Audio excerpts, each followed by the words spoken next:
Recording in progress.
Far Eastern University's Institute of Education is one of the university's pillar institutes. Since 1934, it has produced passionate educators and dedicated leaders who have contributed to nation building. We, in the Institute of Education, take pride in the various recognitions from different organizations that manifest our commitment to produce future-ready leaders. We are recognized by the Commission on Higher Education as a center of excellence in teacher education. We have a Level 4 accreditation status from the Philippine Association of Colleges and Universities, as well as the ASEAN University Network Quality Assurance, or AUN-QA. In today's changing landscape, faculty from the Institute of Education continue to strive for excellence by innovating and adapting to new trends and approaches in teacher education. Our techniques and practices are constantly evaluated to ensure that students are imbued with professional skills that enable them to adapt to their environment. In FEU-IE, students are at the forefront of the program. Student-centered learning is embedded in the way the faculty design and implement their lessons and class activities. We celebrate diversity and recognize the differences in student context. We ensure that every student is an essential part of the conversation. The FEU Institute of Education has developed this unique teaching and learning culture in which students are seen as co-creators of knowledge and teachers as facilitators of learning. This kind of setup develops an excellent, one-of-a-kind learning experience for the students. Our faculty are experts in the field of education and research. They are all updated in the latest trends in teacher education. The Institute of Education recognizes that we are part of a larger community. We ensure that students are not just limited to the classroom, but are engaged in their community. IE makes sure students have the best college life experience possible with its student-based organizations such as the Institute of Education Student Council and the Young Educator Society. Students are able to experience programs and activities that do not only cater to their academic needs, but also hone their leadership skills through extracurricular activities. The student organizations help the institute to reach out to communities in need. FEUIE advocates for our teachers' welfare, values the importance of research, and contributes to our partner institutions to ensure that the transformative power of education reaches everyone. This is the Institute of Education, where students, faculty, and staff work hand in hand to build a future-ready community. Welcome to Far Eastern University. Here are some reminders from the FEU Office of Education Technology. Join 15 minutes before the start of the event. Make sure to dress appropriately. Remember that this is a formal engagement in an online setting. Check your Wi-Fi connection before joining. Familiarize yourself with features you may need to use, such as mute, unmute, stop start video, and screen share. Mute your mic when not talking. Use the raise hand button if you want to speak. Find a quiet place without interruptions. Be aware that you are on camera. Avoid doing things that may cause distraction. Use appropriate equipment for the webinar. If you're using your mobile phone, please use a headset to reduce the noise that they pick in your location. Please avoid using a speaker. When asking a question, always state your name and your institute department first before throwing in your questions. Also, please make your voices clearly heard. If you are tuned into our social media accounts, please state your nickname, department, and your question. Do not spam the chat box. Always be courteous and do not engage in a chat with others while the webinar is ongoing. The organizers reserve their right to disengage anyone who will not follow the guidelines. We are now ready to start our event. Please stand by for the Philippine National Anthem, followed by the FEU Multi-Faith Prayer.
Glory to you, Almighty, for gathering us today.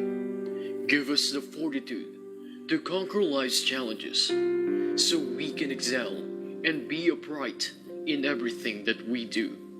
Guide us to be united in diversity, that we may continue to serve and love one another. Amen.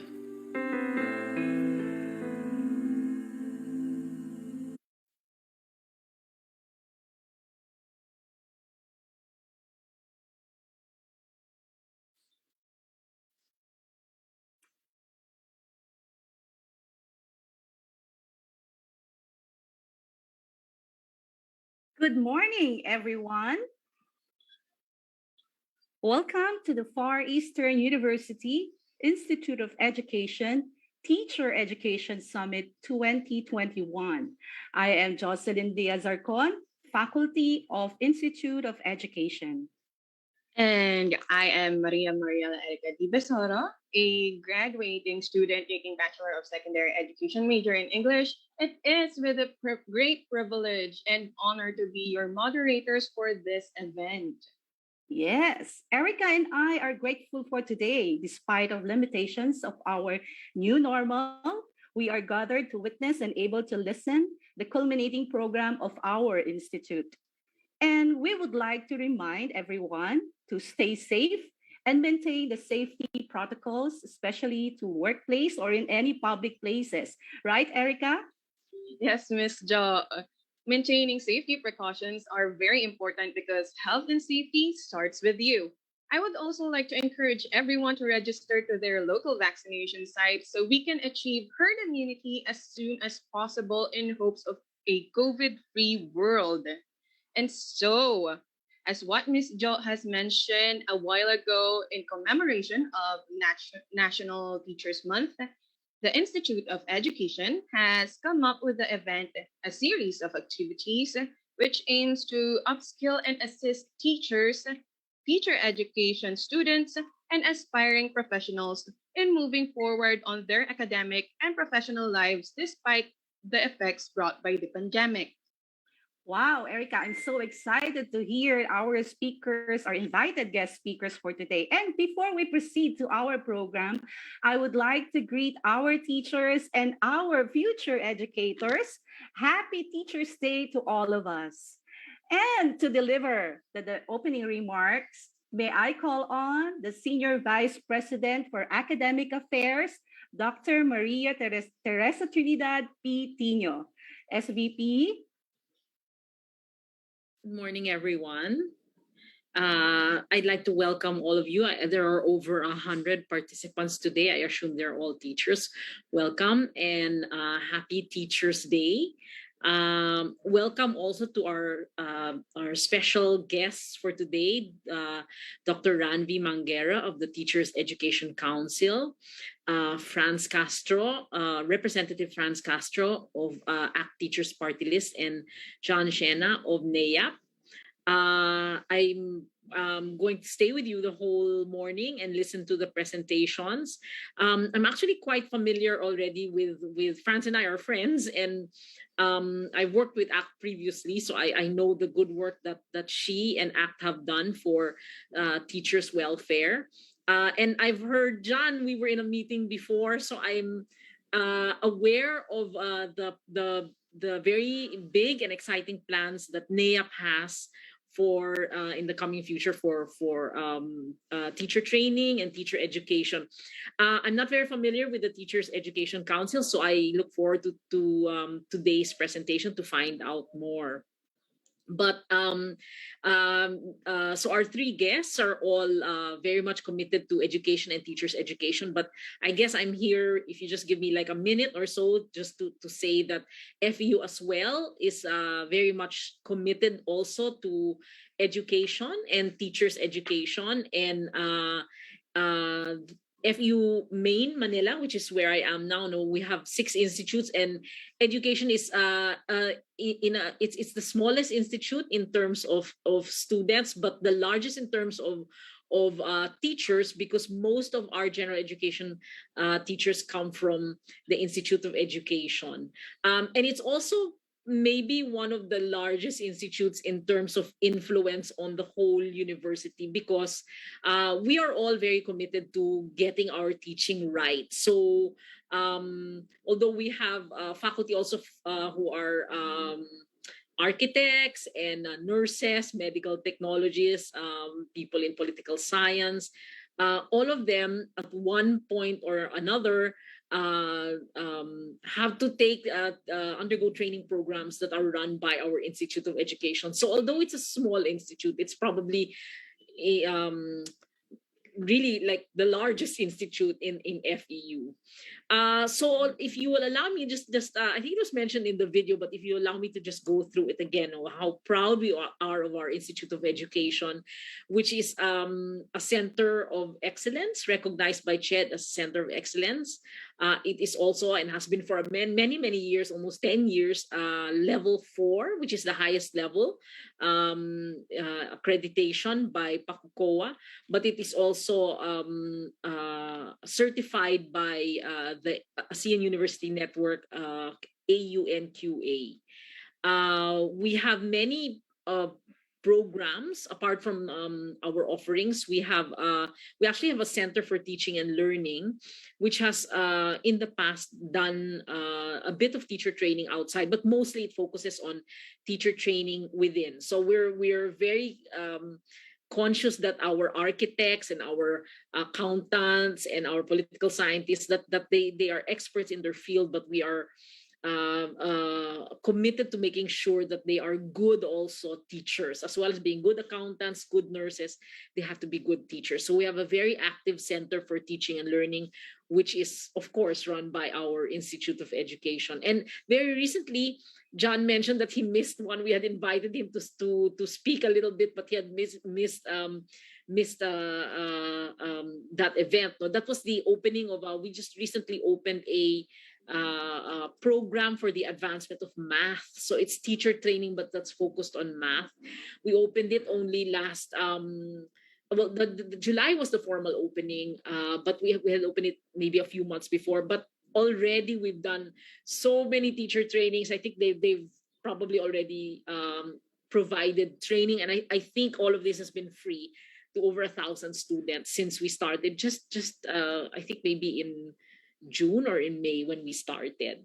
I'll also mention that our IE, or we call it IE, the Institute of Education, is very active in research, and they recently launched their Asian Journal on the perspectives in education. I think they're on their 3rd issue already and going strong. IE has also opened new program offerings in the graduate school, and of course we're always working on creating scholarships for those graduate programs. For today, I'm very eager to listen to our 3 speakers, because what the 4 of us have in common, I guess, ACT, Neap, and the Teachers Education Council plus FEU, is that we are all committed to teacher education and to education for the betterment of the nation. So I'm eager to listen to today's talks, and maybe later on to see how we can collaborate further. Thank you and welcome everyone. Wow. Thank you so much, SVP. Thank you once again for welcoming our guests and for your message to all of us. You have never failed us to inspire us and reminded us of passion in teaching. Erica, I'm sure that in years' time, you will see yourself as a dedicated teacher, right, Erica? Definitely, Miss Jo. I can't wait for the day to come wherein I can practice the theories and concepts that I have learned in my stay in FPU. And with that, I am sure that some audience would like to participate and join later after the talk of our 3 speakers. And dear audience, you may type in your questions in the chat box, or you may raise your virtual hand to be acknowledged during the open forum. However, please state your name and mention your school affiliation. Well, at this juncture, I think we are all ready to listen to our 3 speakers. We will now introduce our first speaker. The topic of our first speaker is Professional Competence Programs for Teachers in the Philippines. He works at the Department of Education, Philippines, as the Director of the National Educators Academy of the Philippines, or Neap, the learning and development arm of the department.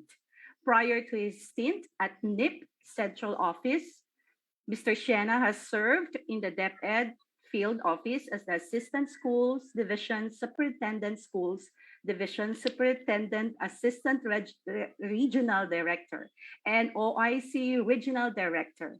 He had been a classroom teacher for 14 years at the Philippine Science High School, Western Visayas, Doña Lawaan H. Lopez Campus, Iloilo City, where he also served as Chief of the Curriculum Instruction and Student Services Division and Head of the Humanities Unit.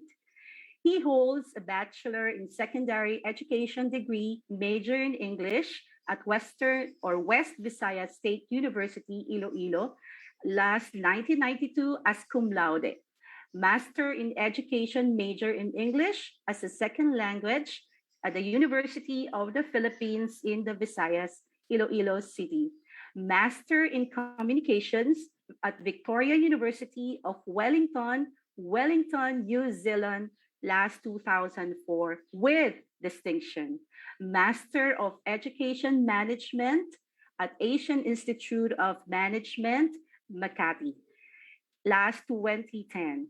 He is currently pursuing his Doctor of Education degree. He sits as member of the governing board of the SEA MEO Regional Training Center. Friends, teachers, fellow educators, students, let us give a virtual clap to Sir John Arnold Siena. Thank you very much, Ma'am Jo, Ma'am Azarcon, and Yes. Miss Erica.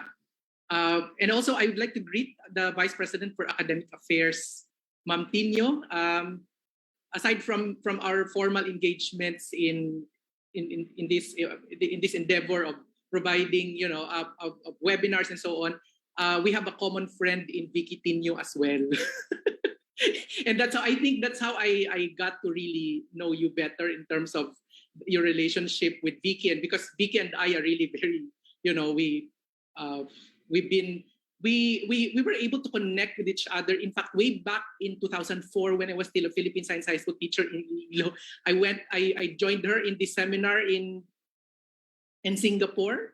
That was a long time ago, but and I did not expect to meet her again in my capacity as a official in the Department of Education. So I'm just very glad to be part of this webinar, and I'm very happy also to know that FEU, although it's not been in my radar for the longest time, but FEU has been there providing quality education preparation for our teachers, for our fellow teachers. As a teacher myself, I'm very hopeful that I will be able, despite all these challenges that we're facing, without pandemic, right? I mean, quality education has been a very serious, there's been a serious topic in several fora. I also would like to greet Miss Congressman Franz Castro. We've met actually in one ACT National Convention, I think, that's somewhere in Quezon City.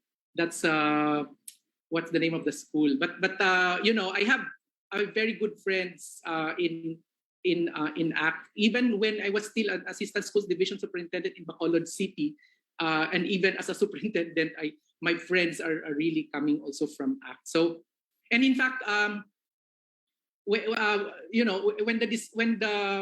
9152 was still in its initial implementation, my frequent visitor was Raymond Basilio as well. So we would come over and we'd talk and we'd discuss issues and so on. And as a teacher myself, I know that professional development for teachers will be very, very critical. When I was a new teacher myself,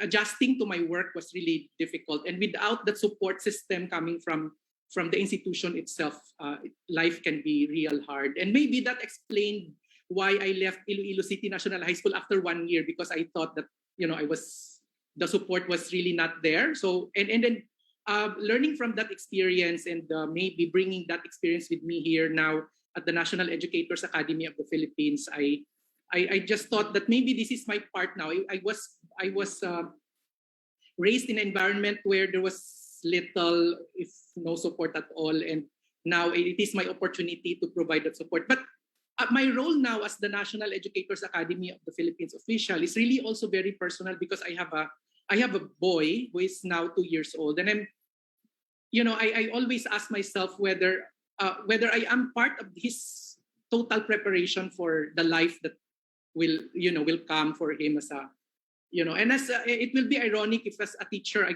would not be able to also provide that future that I also would like any child to have. I've been saying this in several fora that providing professional development to teachers, ensuring quality of their professional practice, and also taking care of them is already a personal sort of commitment, if that is what it should take to be in this position. So this morning, I'm very happy to share with you what we have been doing in the Department of Education at the National Educators Academy of the Philippines in terms of professional in-service professional development for teachers, which is really the sort of the sequel of the pre-service education. And we would like to have a very good relationship with the pre-service, especially also with the Teacher Education Council, which is the conduit of the Department of Education with the pre-service education. But not just in the pre-service, also because now we are also already talking with our higher education partners in providing continuing education, not just training, right? It's more of providing the more formal, the degree granting institutions, providing formal education, continuing education for our teachers. So yeah, at this point, I know that I have 20 to 30 minutes, so I'll be very, very quick, and maybe the other points will be discussed in the forum. So I'll just share my slide, my screen.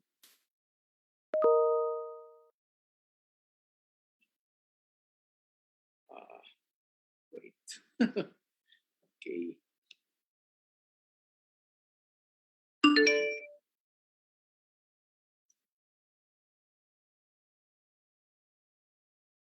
Can you see my screen? Is it? Yep. Yes, sir. We can see your screen. That's great. Okay, thank you very much. Well, the title of my presentation is really, I'd like to think that by doing my work, I'm pushing the frontiers also for quality teaching and learning by, through the work that I do and the work that we are doing at the National Educators Academy of the Philippines. So very, very quickly, my presentation will cover just, three aspects. The first, I will more or less talk about the pivot to quality of this administration, the program to pivot to quality, which we call Sulong Edukalidad, very, very quickly, and how is Neap responding to that? How is Neap reconfiguring itself so that it will be able to also maximize its role in the pivot to quality or the Sulong Edukalidad? And then I'll share with you the Neap strategic framework so that we will, we are guided by this, by some principles moving forward as we provide professional development for in-service professional development for teachers and school leaders. And then I'll share with you also the current programs and the ongoing efforts that we are doing, and maybe even giving you a glimpse of what we are planning to do in the future and the direction that we are taking. So that's the three major themes of this presentation. So I'll begin with the Sulong Edukalidad. So in 2016, when the secretary came, she pushed for the pivot to quality and implemented Sulong Edukalidad, or sama-sama sa pagsulong ng edukasyong may kalidad. So it's like pushing for quality education. And there are 4 pillars in that aggressive reforms for quality. So of course you have K-12 curriculum review and update, and as you can maybe hear from the different fora, the DepEd has been presenting the K-12 sort of updated curriculum, and MELCS actually was a product also of that curriculum review and update. So MELCS actually did not happen because of the pandemic, but it actually came from the original intent to really take a look at the curriculum and find out what is really important. Because we have been receiving comments that the K-12 curriculum is really loaded, it's overcrowded with so many competencies. So the review actually focused on what is important, what is essential, what are the competencies that the learner should possess at the most core, at their very core, so that they can continue learning. Even that is really looking at those particular skills that will enable them to the 21st century skills, in other words, right? So it's beyond content. So more than the content, what are the thinking skills that they need to possess in order to maximize learning, even especially in this time of pandemic. And then of course you have improving learning environment. That's the second one, looking at not just at the physical structure, but maybe even looking at how you are going to deliver education. And with this pandemic, the distance learning blended modalities will be part of that framework of how to improve, how do you address learning environment now that learning delivery actually is changing. And then number 3 is well, with all this curriculum review and all these learning delivery modalities being changed, because of the pandemic. And even without the pandemic, we know that the delivery of education, the way education is going to be provided, will actually change because of the changes in the demands in the environment. I mean, you have the technology that's spurring and that's providing the impetus for changing the environmental landscape. So you need to upskill the teachers. You need to be able to make sure that they keep up with the demands as well. And as Darling Hammond, Nolinda Darling Hammond of Learning Policy Institute in the US is saying, the learners now will have a different environment, and that will require teachers to really keep up themselves with what is important for the learners. And we're also preparing our learners for the jobs that are not here at the moment. I mean, even as we speak, there are so many things that are going on, and the jobs that we know as we know them now eventually will change. So how do you prepare the learners for that? And the assumption for that kind of preparation is the teachers are also prepared to provide the training for the teachers. And with the teachers upskilling, we ensure that they are also ready to take on that role of ensuring that the learners have the skills, the social-emotional skills, the critical thinking skills, the creative skills, the collaborative skills, communication skills, and so on.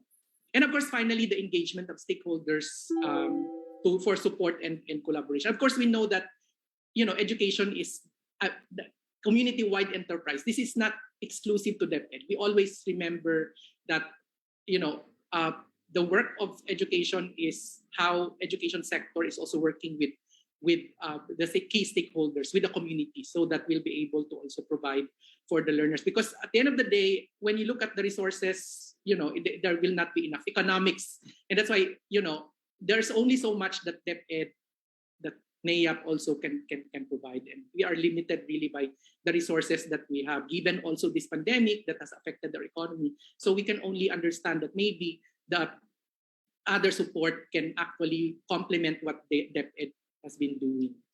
So that's Sulong Edukalidad, which we call the KITE in the Department of Education, KITE.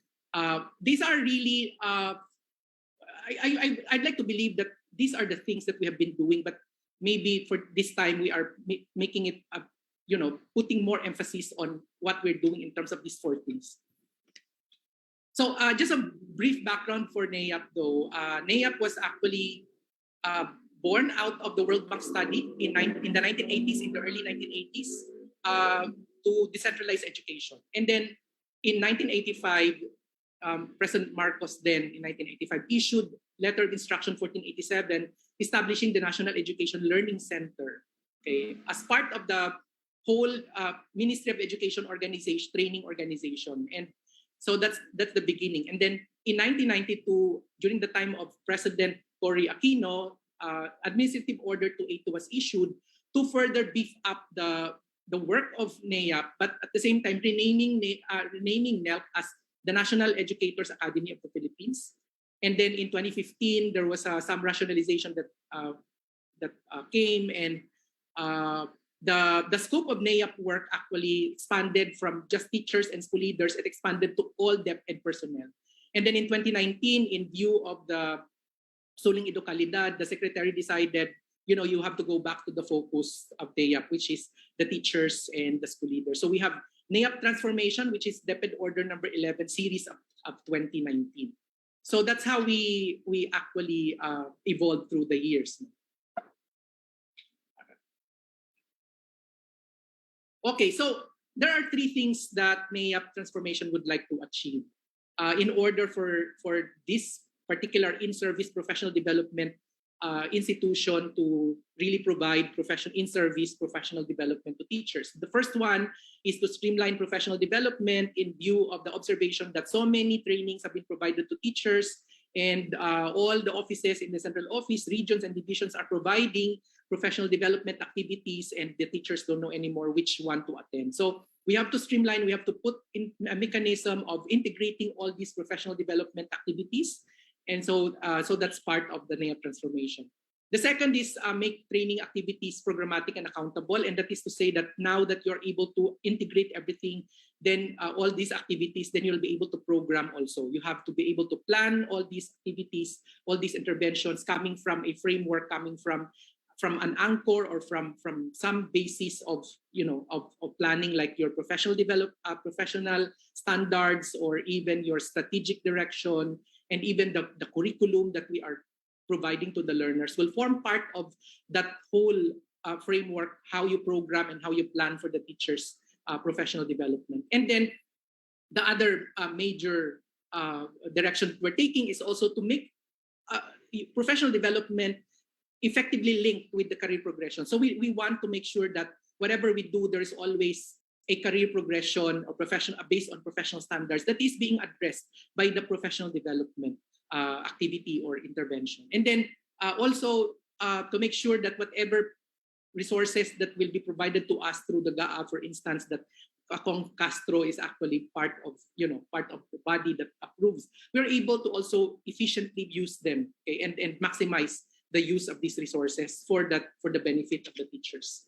So the Neap transformation actually has 4 components. You have the organizational transformation, looking at the mandate of Neap, looking at the structure and how the different offices are actually configured in order to maximize the contribution of the different offices of the different positions toward the attainment of the goals of the National Educators Academy of the Philippines. Right. So looking at expanding the number of personnel complement, we started with 35 personnel in Neap central office. Now we have around 16. We were able to hire additional 30 plus personnel this year, and then we are also asking DBM to continue also to approve the creation of new items so that Neap will be able to really carry out its mandate as an in-service professional development arm of the department. And then you have the program transformation. The program transformation, as I said, is really looking at how we align the professional, making the programs more streamlined, more programmatic, integrated, and that they are actually linked to the professional development. And then for this organizational transformation and program transformation to really happen, then we need to also ensure that policies, standards, and guidelines are set, and that there are support mechanisms that should be in place. Part of that is the creation of the professional development information system that will house the professional development record of teachers. In that particular system, we are envisioning that teachers will have personal professional development information account that the teacher can always check and find out what trainings they have already attended, what particular trainings they still need, because that system will also allow them to make their own assessment of what they will need. The vision is for the professional development programs to be on demand, meaning to say the teachers themselves decide which training program they need to attend based on their assessed needs, personal assessment based on their personal assessment. So there. Of course, for any organization, we need to be guided by principles, by our mission, by mandate, by the vision, and we believe that we are in the best position. We believe that Neap's role is really to produce teachers and school leaders who are caring, competent, continuously learning and improving. So it's not just about, in the words of Alvin Toffler, this is to equip our teachers with the skills that they will continue to learn. It's not about bringing teachers to a training and give them in content, give them more inputs. It's really about making teachers realize that at the end of the day, they are the ones who are responsible for their self-improvement as a professional and as their personal commitment to themselves. So we want to see teachers who are growing and empowering other themselves and other teachers and also their learners. Okay, and then so that at the end of the day, they will be able to provide quality basic education to Filipino learners who are themselves empowered, okay, who can exercise agency. Especially in this time of pandemic, I see that effective learning can only happen when there is agency on the part of the learners. They say they're the ones who make that decision, that they themselves are committed to their learning. Because if it's just about giving them content, modules and so on, without the learners committing themselves to learning, okay, and which is also true to teachers, and we cannot just train the teachers without them realizing that at the end of the day, it's really them who decide how learning will happen in their respective classes. So given that, we would like to see that Neap is actually there to deliver that value. And the value that Neap would like to provide to our clients will be, one is to improve competencies and contribute significantly to their career growth and development.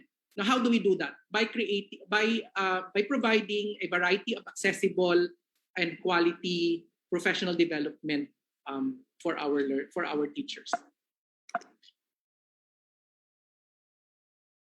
There. So when we talk of access, we're looking at ensuring availability of variety of programs and other initiatives through a variety of modalities and providers.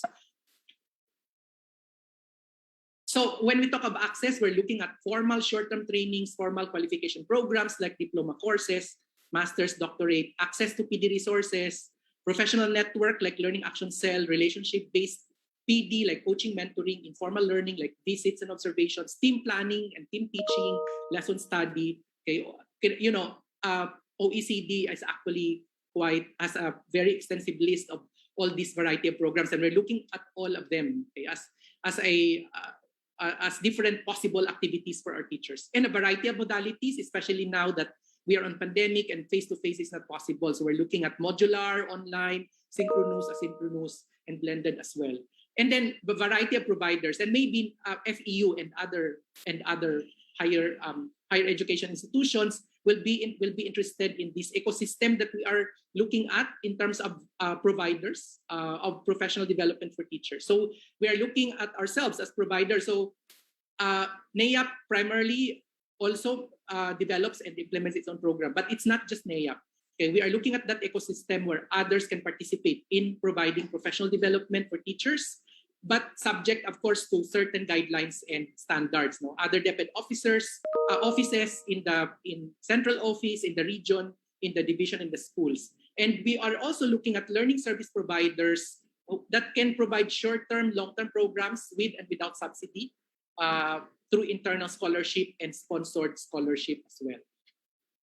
So just very, very quickly, and I think Director Randy maybe will also talk about this in his, but just to share with you that the professional development of teachers in the Department of Education is really mainly anchored on the PPST and the PPST domains. No, what are these domains? You have content, knowledge, pedagogy, learning environment, diversity of learners, and so on. So you're familiar with this. If you're using this PPST in developing your students, then you are familiar with these Philippine professional standards for teachers. But one of the important features of the PPST is really the career stages. It's really looking at what are the different career stages of the teachers now that will help us inform how we are actually addressing certain professional development needs of teachers. So based on assessment, for instance, or based on certain positions, we determine that a certain teacher is in this career stage. Then the role of NAIAP is to provide PD that will bring the teachers from one career stage to the next. Okay, so because we want to make sure that our programs are not just one size fits all, but also, but more particularly, they are programs that are responsive to the specific needs of specific groups of teachers according to the career stages. So to respond to that, we have several types of programs according to intent. The first type of program is the programs for consolidation of practice. These are the programs that will address a particular competency gap within a career stage. So for instance, if you are a proficient teacher and you are not yet able to achieve the full professional standards within that career stage, then the consolidation of practice is the program for you. Now, if on the other hand, you are already confident and you are able to demonstrate that all the professional standards, or at least certain professional standards within a career stage, have already been complied with, then maybe you can take a look at career progression programs that will help you in your career progression, that will help you get promoted to the next higher career stage. And then we have special interest programs or elective programs that will also address those interests, special interests that will complement the competencies of the teachers. We call them special interest programs or elective programs. Maybe these are programs that are not part of the priorities or not part of the priority programs or priority topics or priority domains in the PPST, Maybe these are programs that are outside of the PPST as well. So these are called special interest programs or elective programs. Now, we also have programs according to provider. We have NAIAP-led and managed programs, programs by other DepEd units, externally provided programs, and school-based PD activities. And we have types of programs according to PD activity. It can be short-term trainings or seminars, usually 1 to 5 day activity that focuses on specified set of competencies or a degree program. It can be a master's or a doctorate program or diploma courses. So in terms of quality, so it's not just like, somebody comes in and say, I will provide training. We need to make sure that that particular training undergoes quality assurance. So in the National Educators Academy of the Philippines, we have the recognition process, which subjects all programs for evaluation before they can be recognized. So we call that recognition of programs. So we look at professional standards as one of our quality standards, curriculum and delivery standards, L&D standards, alignment to PD priorities and career progression, and maybe other standards and considerations. Now, if you are a non-DepEd provider, then you have to go through an authorization process first before you can even propose a program for recognition. So we are looking at the we are looking at the credibility, we're looking at the capacity and the track record of a particular provider before we can actually allow them to provide training programs for DepEd teachers. So these are the quality considerations when we look at programs and when we look at our authorized providers. So we have different standards from the professional standards to curriculum, to learning and development standards, and even career progression alignment, because even as we speak, we are already exploring how we can modify the career progression of teachers so that we will not only make, at the moment, the most attractive positions are those in the administrative position. The administrative positions, because teachers think that they have very limited opportunity for career progression when they stay as a teacher. But now we are saying that maybe what we can do is to provide more opportunities for teachers to grow in their career as a teacher and not just as school administrator. I'm not yet in the position to really explain or to give the details, but that is the direction that we are taking right now. So again, when you talk of providers, we're looking at the legal standing, the management and financial capacity, the pool of the experts that they have, as well as their accreditation, whether they are Center of Development or Center of Excellence, or they are at least level 3 accredited by CHED and accrediting bodies in higher education, or whether they have, for instance, ISO accreditation as a training provider. So in terms of M&E, so it's not just that like they provide, they give the training and they implement, but we also make sure that there is an M&E mechanism that will monitor, that will make sure that these providers are actually implementing the program according to their promise of quality. So what are the ongoing programs of NAIAP? So we have at the NAIAP level, we have teaching grammar communicatively with technical assistance of US Embassy. We have learning delivery modalities courses for teachers and school leaders in light of the pandemic and in light of the basic education learning continuity plan. And this program was really meant to help our teachers transition from face-to-face to distance modalities. And then we have the teacher induction program to make sure that our teachers, new teachers, for their first 3 years are also provided with support so that they don't, they need to have an anchor when they join the Department of Education. And the teacher induction program will provide a framework for the anchor for the new teachers. Then we have superintendent leadership program and then reading programs with technical partner. So we also have NAIAP subsidized degree programs provided by LSPs. So for instance, we have what we call the NAIAP PNU program on linking standards with quality practice, or LISCOOP.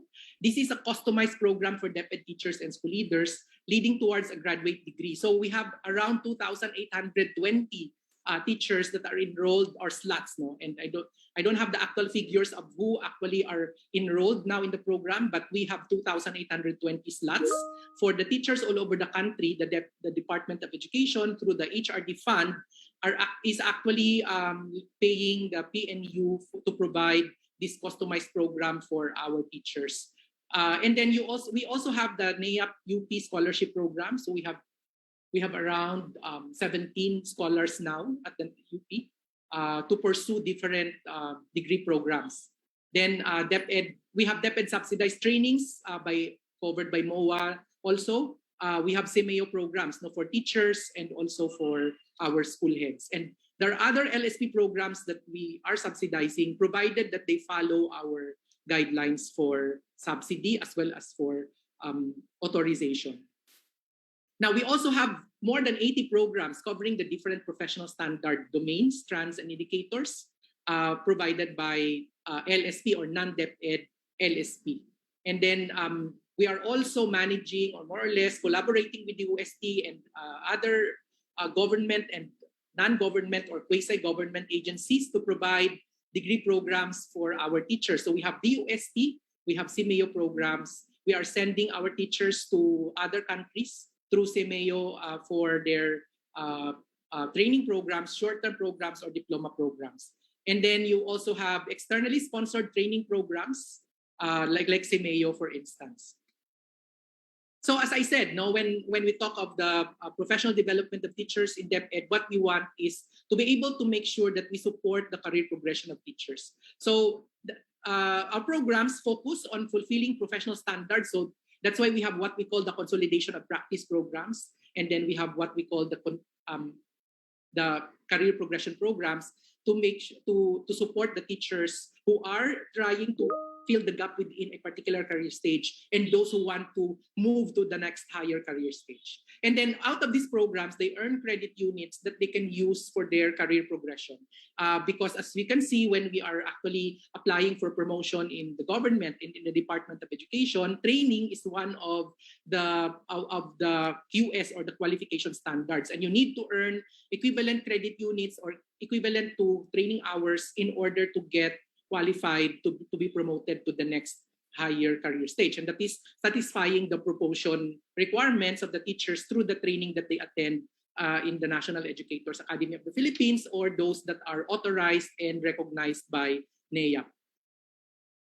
So other current efforts we are putting in place and considering all the principles, considering the career progression, alignment, and so on, we are developing, putting together the L&D system that will be integrated with the non-teaching personnel. So we are at the final stage already of this L&D system so that we will be able to also provide guidance to other providers, especially at the ground level, how teachers will be continually provided with opportunities for career growth.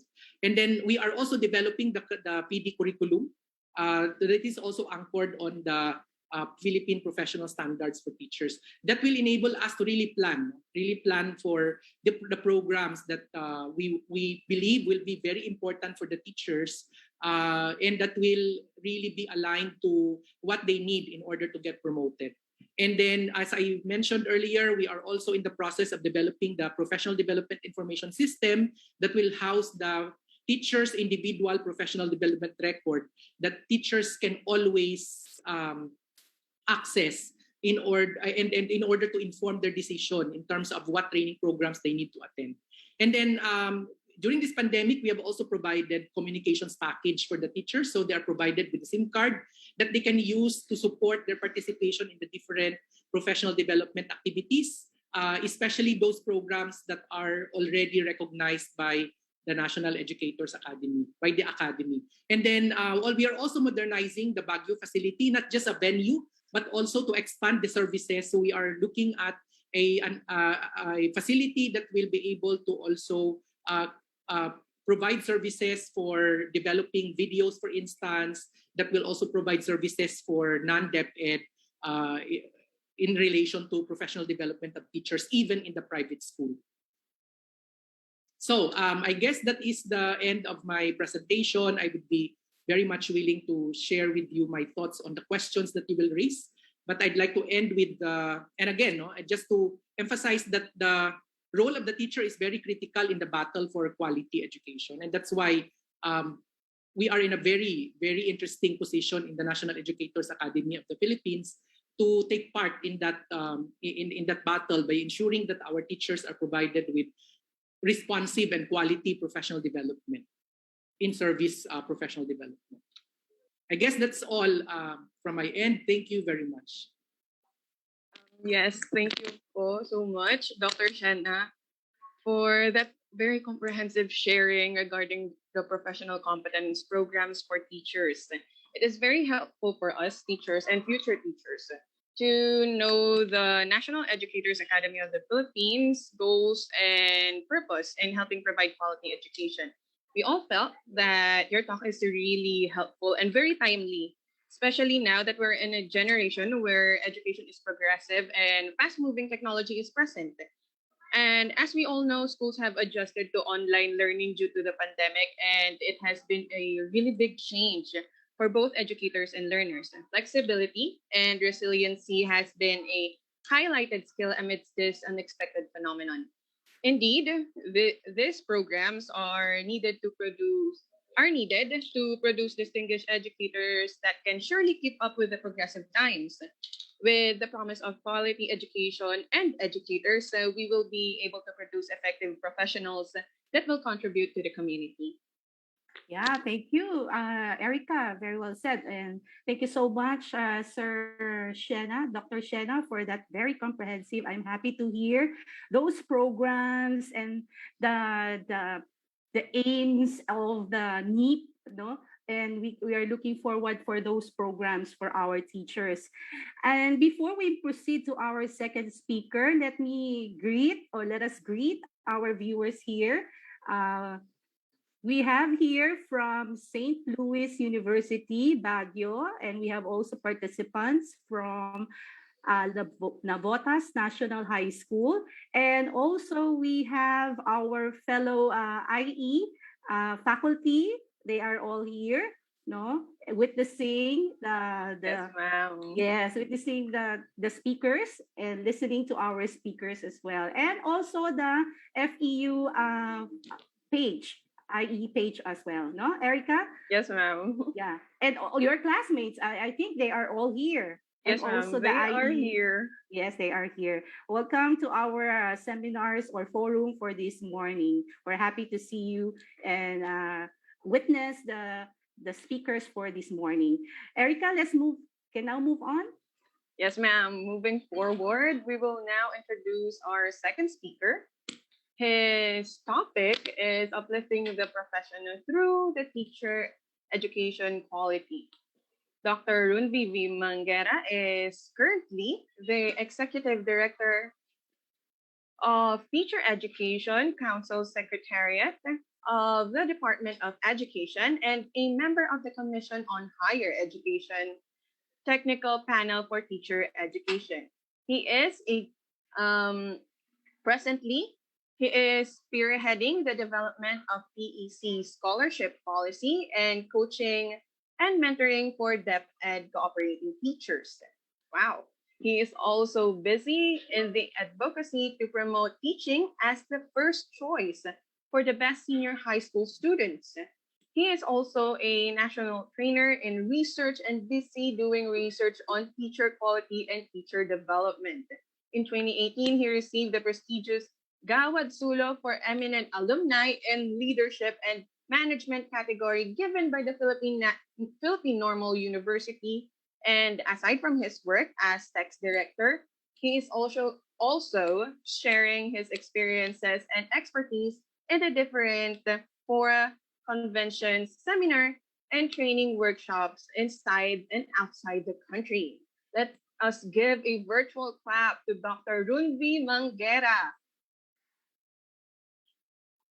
Yeah, thank you very much, Erica and Ma'am Asarcon for your introduction. Of course, special greetings also to SVP Maria Teresa Tinio and the Dean of the College of the Institute of Education, Dr. Harold Jan Kulala. Of course, with special greetings also to my colleague, Director John Arnold Shena, and of course, Representative Franz Castro. So, yeah, please.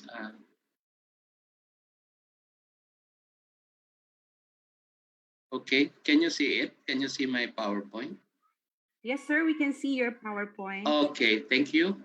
So the topic assigned to me is uplifting the profession through teacher education qualities. And of course, I would like to start from where I am. I am from the Teacher Education Council, as mentioned by Erica.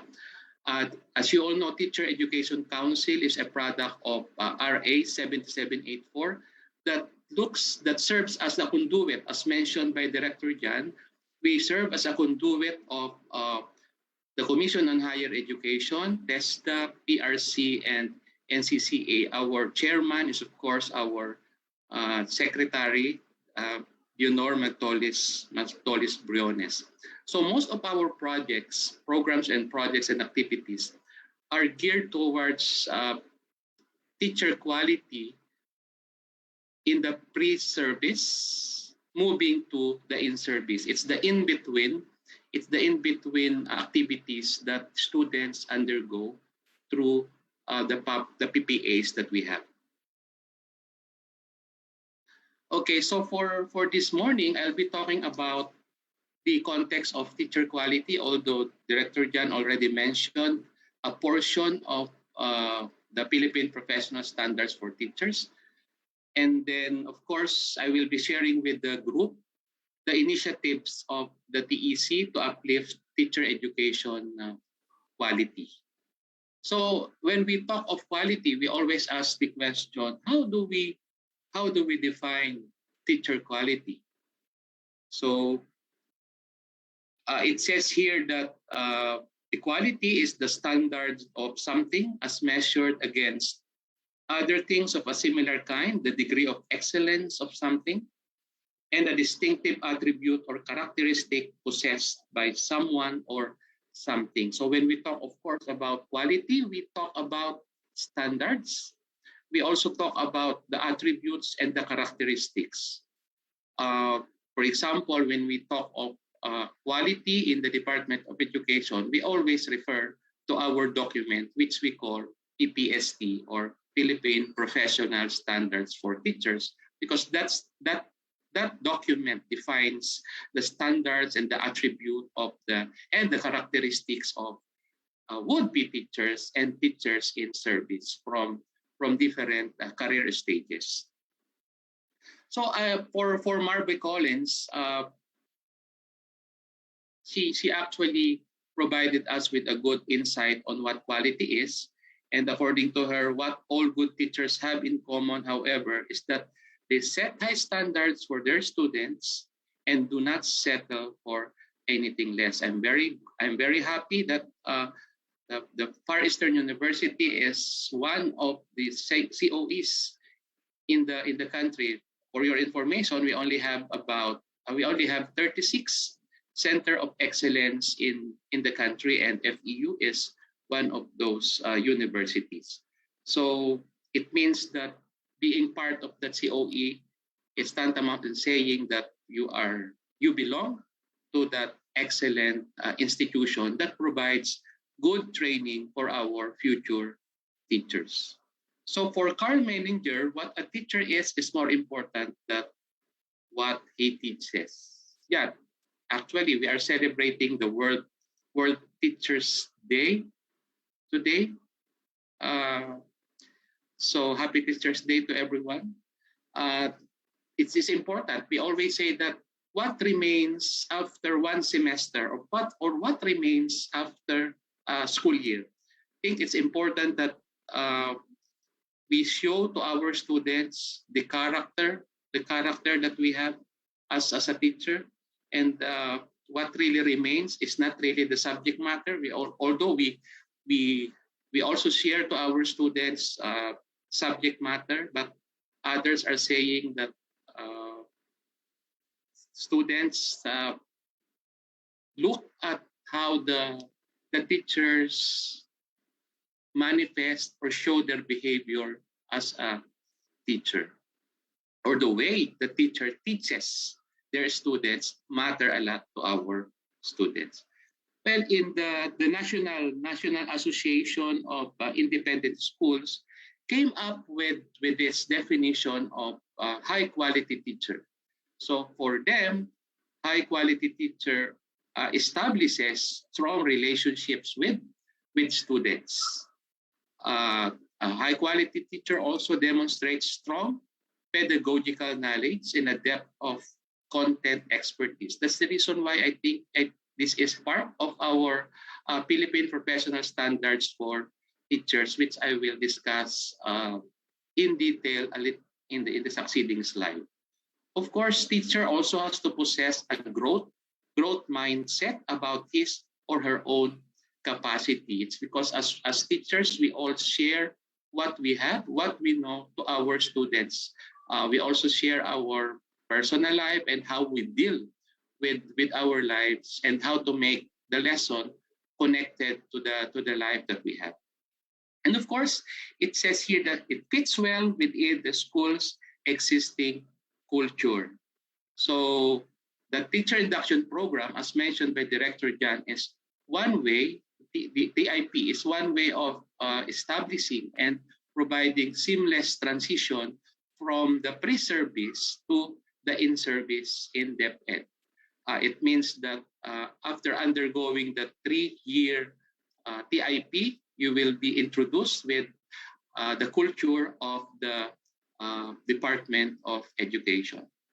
So I think as teachers, it's important that you fit well, that you know and be able to adjust to the culture, whatever it is in the future.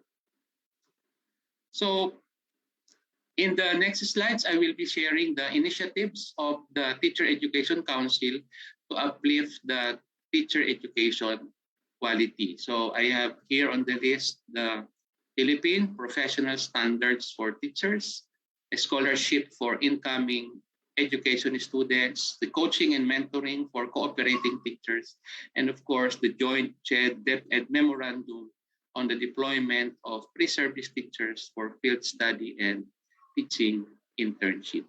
So I will start from the Department Order number 42, series of 2017, which is the national adoption of the Philippine Professional Standards for Teachers. If you're familiar with the NCBTS, this is the standards that DepEd now adopted, which was signed in 2017. This is owned by the Teacher Education Council. It says here through the Teacher Education Council. This is a product of 4-year research. This is in coordination with RCTQ of the Philippine Normal University. So in the PPST, you'll notice here, you will see here that there are 4 career stages: the beginning teacher career stage, proficient career stage, highly proficient, and the distinguished career stage. In the pre-service, you are expected to more or less demonstrate the different indicators as mentioned in the beginning career stage.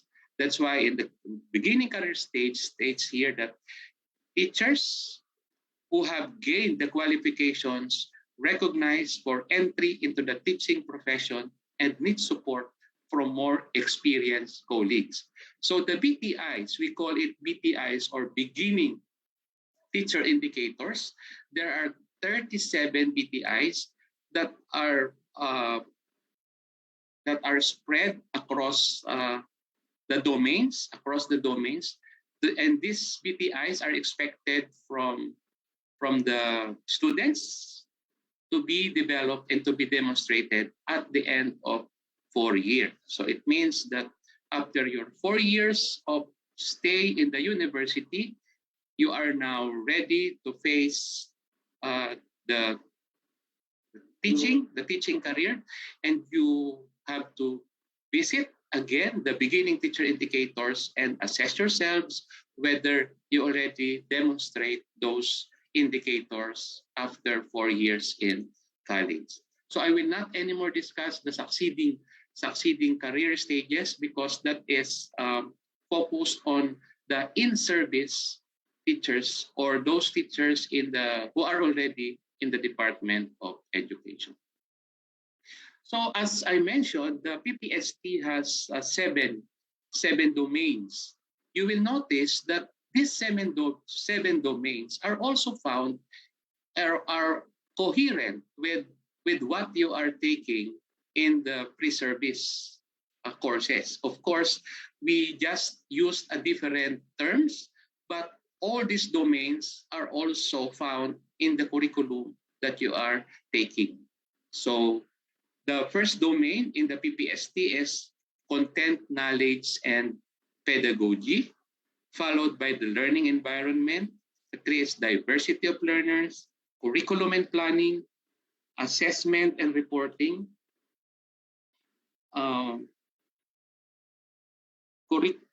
community linkages, and of course personal growth and professional development. So you will notice that the curriculum, the present curriculum that you are taking are all aligned with this Philippine Professional Standards for Teachers. You have a 6-unit course for assessment. You have a unit also, or you have 3-unit course also for curriculum development. You have a 3-unit course for ethics, professional ethics, and teaching, which is included in the teaching profession and so on. And of course, yung facilitating learning, that is part of the pedagogy, because you will be exposed on how you will teach children or in the basic education. Well, as defined, it says here that the PPST defines teacher quality in the Philippines.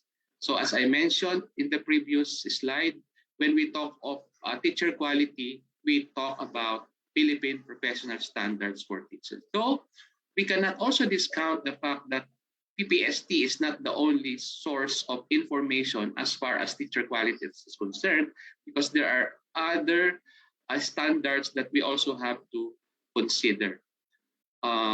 It says here that the standards describe the expectations of teachers, increasing levels of knowledge, practice, and professional engagement. And at the same time, the standards allow for teachers' growing understanding applied with increasing sophistication across a broader and more complex range of teaching and learning situations. So as far as the career stages are concerned, and the different, the first career stage, the beginning teachers, we say that beginning teachers, these are the expected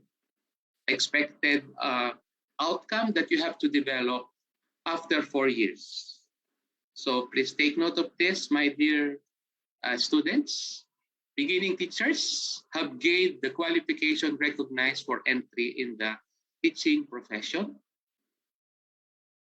You can also be considered as a beginning teacher if you have a strong understanding of the subject areas in which you are trained in terms of content, knowledge, and pedagogy. It's good that you know the subject matter, but it's also good that you know how to deliver the content knowledge. That's why we combined here content, knowledge, and pedagogy.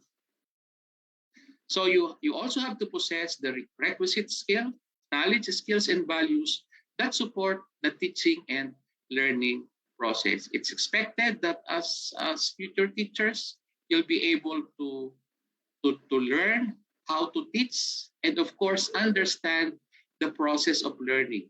So because in this particular case, you will be able to impart the knowledge to your students if you know the learning, the teaching, both the teaching and learning processes. Of course, you have to manage the learning programs and the strategies that promote learning based on the learning needs of the students. Remember that one domain is diversity of learners. So we are taught in the pre-service that we have to understand the individuality of the learners, and that's part of the individual, the learning needs promotion of the learning based on the learning needs of the students. Specifically now that we are in pandemic, it's important that we have to understand the socioeconomic background, socioeconomic status of our students, the emotional and the intellectual capacity of our students, so that we'll be able to adjust the teaching, our teaching, and to the learning process, so that they'll be able to learn more from our input as teachers. And of course, we have to seek advice from experienced colleagues to consolidate their teaching practice. I think this is a good practice in the department, that when you become teachers, I hope that you'll be able to ask advice from your senior teachers, from the teachers in the department who have been there for so long, because I'm very sure that they'll provide you with good insights on how to be a good and effective teachers. Because we always say that the learnings that you got from your pre-service have to be strengthened by your experiences in the field. So as far as other programs and projects of the TEC, we also have this prototype syllabi.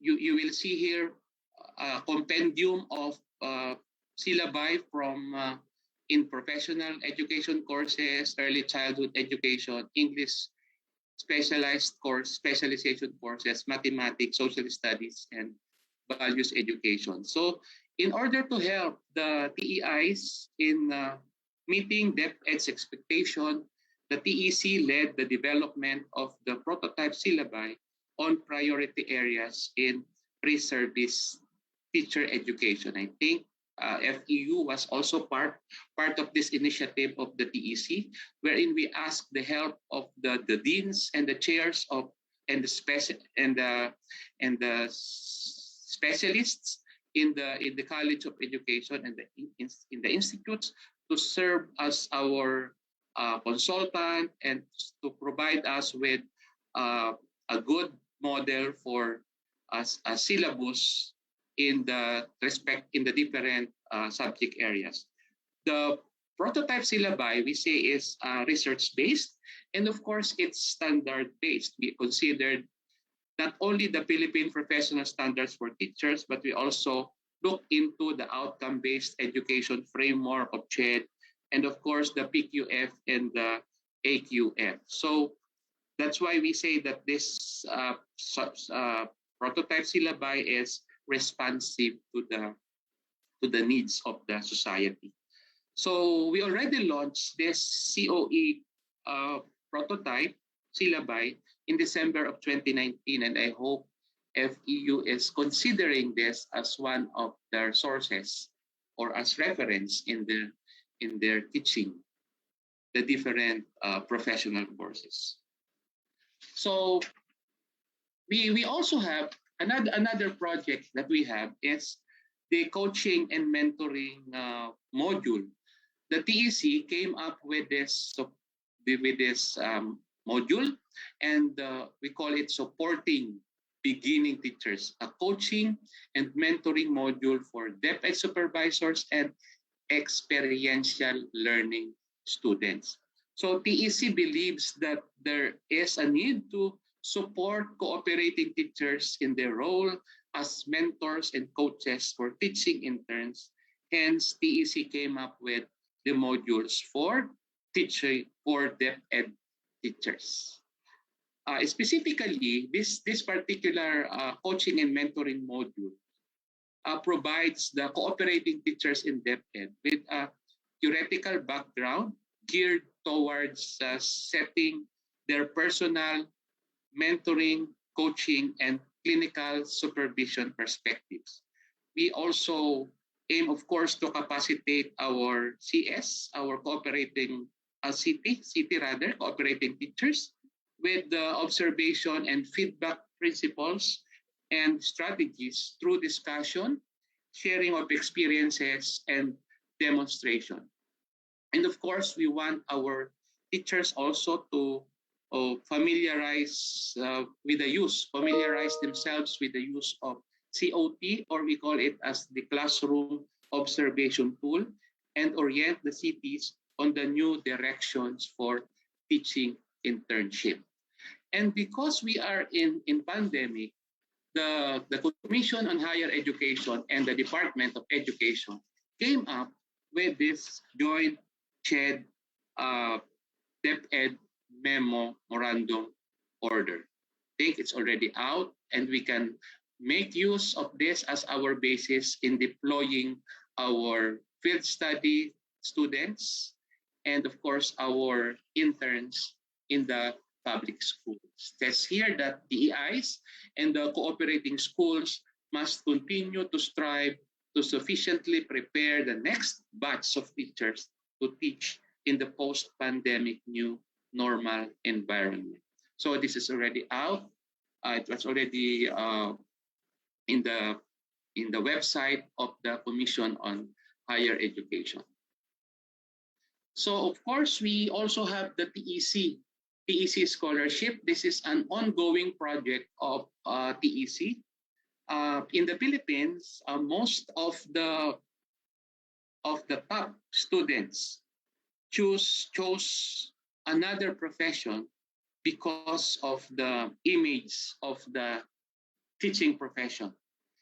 This scholarship aims to contribute to the pool of high-quality teachers, uplift the image. We also want to uplift the image of the teaching profession and foster greater collaboration among institutions and to help improve the quality of teachers. We're already done with the guidelines, and we are just firming up some of the provisions in the guidelines, so that if a budget will be provided for this scholarship, we'll be able to run this scholarship by 2022, or if not by 2023. So through this proposed scholarship, we hope to reverse. Yeah, that's our goal, is really to reverse the negative image of teachers and to attract the best and the brightest students in the senior high school and train them in good quality TEIs. This is TEC scholarship. Scholars will only be deployed in the COEs, in the centers of excellence institutions in the country. So we only have 36 COEs that students will enjoy the quality teaching that they have. So the next slide that I will be sharing is just the future of the teachers.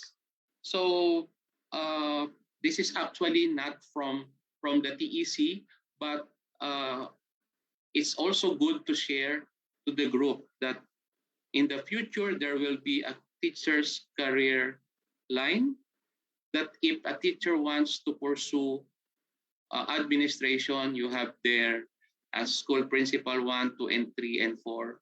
But you will notice that the teachers also have a continuous career path, which is the same as the principal. So we have, if you start from teacher 1, 2, and 3, you are in the beginning career stage. Proficient career stage is for teacher 4, 5, 6, and 7. The highly proficient is for master teacher 1 and 2, and the highly proficient or the distinguished teachers for master teachers 3, 4, and 5. Although this is still in the proposal stage, or they take the office in charge in the department is continuously working with different government agencies so that we'll be able to implement this particular teacher's career line.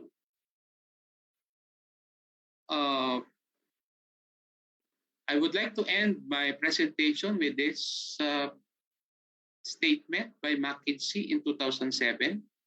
that the quality of an educational system cannot exceed the quality of its teachers. That's the reason why we invest time and our resources just to develop the best and quality teachers in the country. Thank you very much.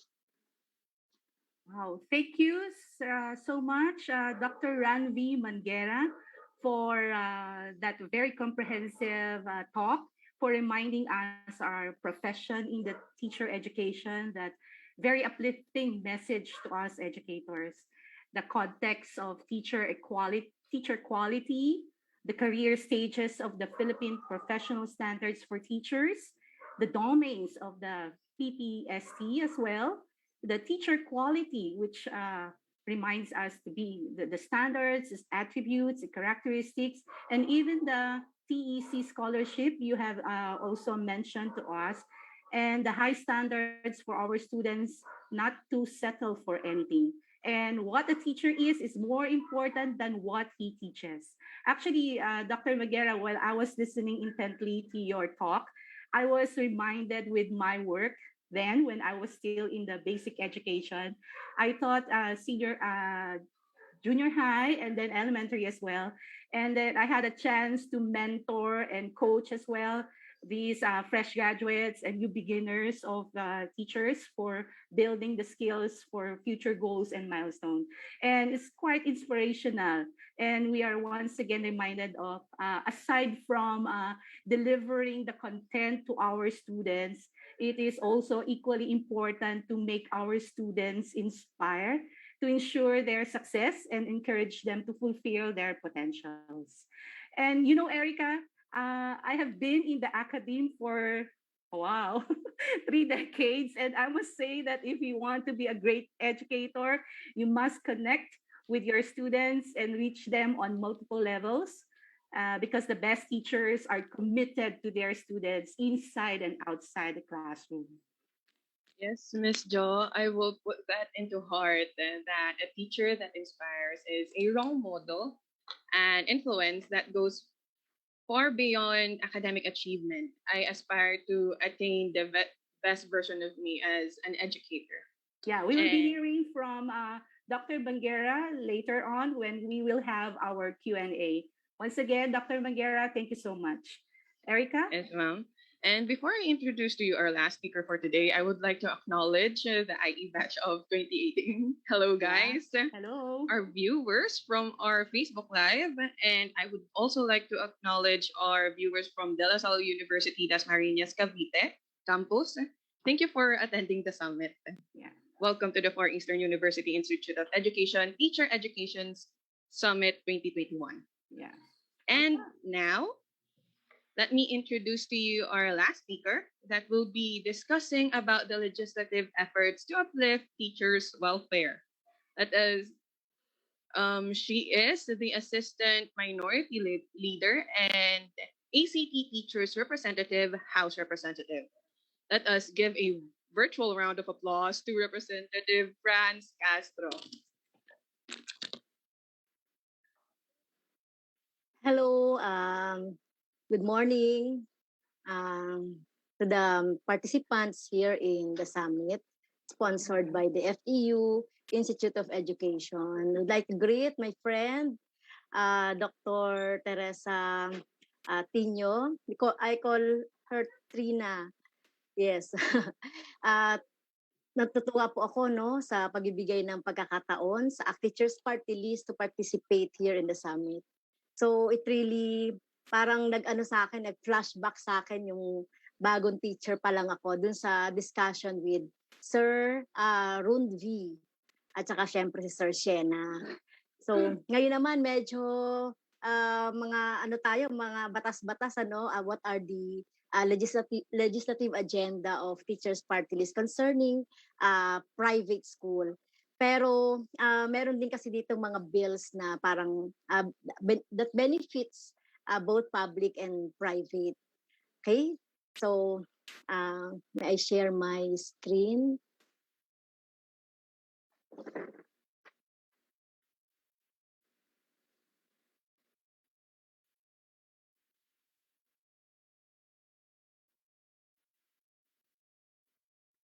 Okay.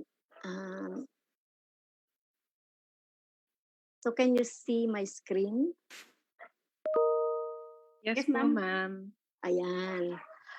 Okay, so sabing gano'n, no, uplifting teachers' welfare and profession. So, during the pandemic, mahalaga yung ano, no, mga, ano ba yung ginawa ng Kongreso para ma-address yung pandemic. And of course, to address this pandemic. Okay, so I'll start with ano, no, yung mga our proposed bills and resolutions in the midst of the COVID-19. So lahat naman tayo concerned natin yung COVID-19 mula pa nung last year hanggang ngayon. So at the onset of the COVID-19, so we passed a bill for the mass testing, contact tracing, and infection prevention protocols and disease surveillance measures for the safe reopening of schools. So that is House Bill 6832. So as you can see, hanggang ngayon more than 1.5 years na sarado pa rin ang ating mga eskwelahan, especially yung mga in the basic education. So mahalagang bill ito sa tingin natin kasi sa umpisa pa lang we have to arrest na, 'di ba, yung asan ba yung COVID kasi hindi nga natin nakikita yan. So we need to have mass testing and efficient contact tracing. So Hello, with ma'am. that, Hello, ma'am. Dr. yes, Ma'am Castro, may yes. we request your PowerPoint to have a slideshow po, please? Okay. Sana ba yun? I'm sorry to cut you, ma'am. Yeah, oo. Teka lang. Saan ko na ba yun titingnan? Okay. Ito. Ayan. Sorry.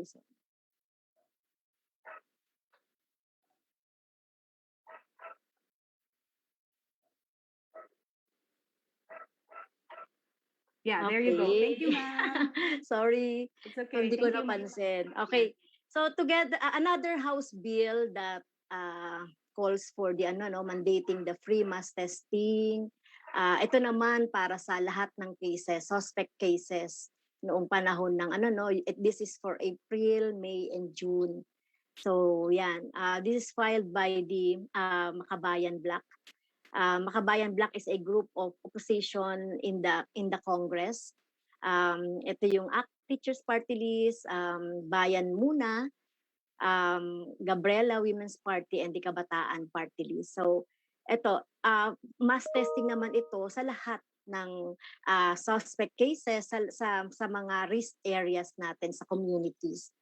And also, we also filed the House Bill 224 providing free health services to all Filipinos in all government hospitals, treatment, rehabilitation centers in sanitaria, rural health units, and barangay health centers. So this pandemic time exposed how our health system become how we describe this health system of ours, 'di ba, in the Philippines. So nalantad sa mga Pilipino, nalantad sa buong mundo kung gaano ka poor yung ating mga health system. So itong House Bill 224 would like to provide like education for all. Meron tayong education for all. So would like to have to capacitate all our hospitals, yung mga regional hospitals natin, to cater to the health needs of our people. So yan, final natin yan. Okay, and then House Bill 7620. So hindi lang po tayo nasadlak sa in the pandemic, no. Hindi lang naapektuhan ang education, ang health, naapektuhan din yung ating edukasyon, naapektuhan din yung ating ekonomiya at kabuhayan. So the Makabayan Bloc also filed a bill providing for a people's strategy for strengthening health, social protection, economic, and local industrial development in the light of the COVID-19 pandemic and its economic impact and appropriating funds therefore. So this is a very comprehensive bill that cater to the basic needs in the health system. So kagaya nga niyan, we should have free COVID mass testing, contact tracing, hiring of healthcare and non-healthcare personnel, and then yung mga dapat enough supplies of PPE and other medical supplies, and also SRA. Ito yung special risk allowance or yung parang hazard pay natin doon sa mga frontliner health workers. And for our social protection, we have different kinds of quarantine, lockdowns, especially at the onset nung March up to May, yung ECQ. So marami mga tao hindi nakapagtrabaho. So we have to give them social protection. So yung ilan sa mga content or yung mga provisions under this bill is 10,000 monthly subsidy for our unemployed, and then paid quarantine leave of 14 days, 15,000 subsidy for and 40,000 stipend for qualified students, and then moratorium on tuition and other school fee increase, and then ligtas na balik pasada grant for our ito yung mga drivers na talagang matagal na rin nawalan ng trabaho. And then for building our national economy, so with the with the COVID-19, it affects our economy in terms nung mga industry natin, 'di ba? So yung mga masyadong naapektuhan dito yung mga small businesses like the MSMEs. Okay.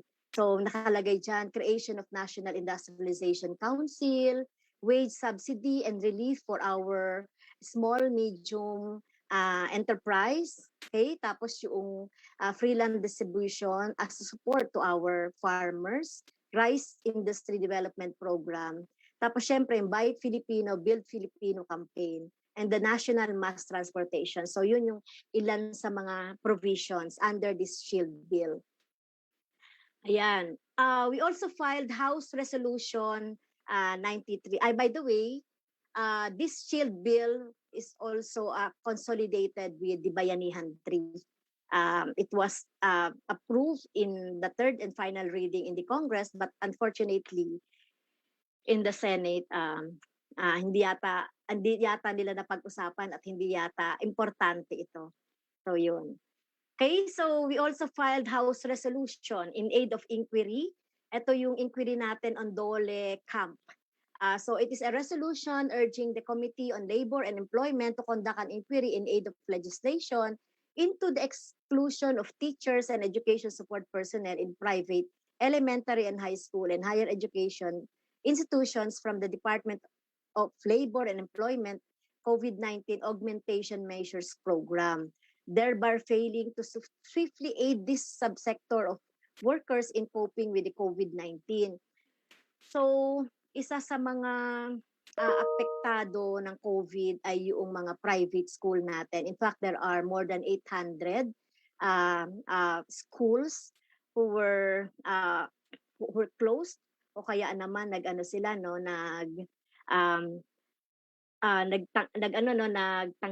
ng mga teachers. Then yung mga teachers natin ay nawalan ng trabaho. So maraming mga teachers din na hindi nakapabilang dito sa ayuda. So tinatawag nating Dole Camp. Ayuda para dun sa ating mga private school teachers. Ayan. Okay, we also filed House Joint Resolution calling for the suspension of a 5 years requirement of licensure examination for teachers under Section 8 of the Enhanced Basic Education Act of 2013 based on Section 4. Yan, sa Bayanihan to Heal as One Act or Republic Act 11469. So, if you can still remember, we have this K-12 law. There is a provision there that at the first 2 years of the implementation, di ba meron tayong senior high school, so we encourage teachers in the college to join the basic education to teach in the senior high school.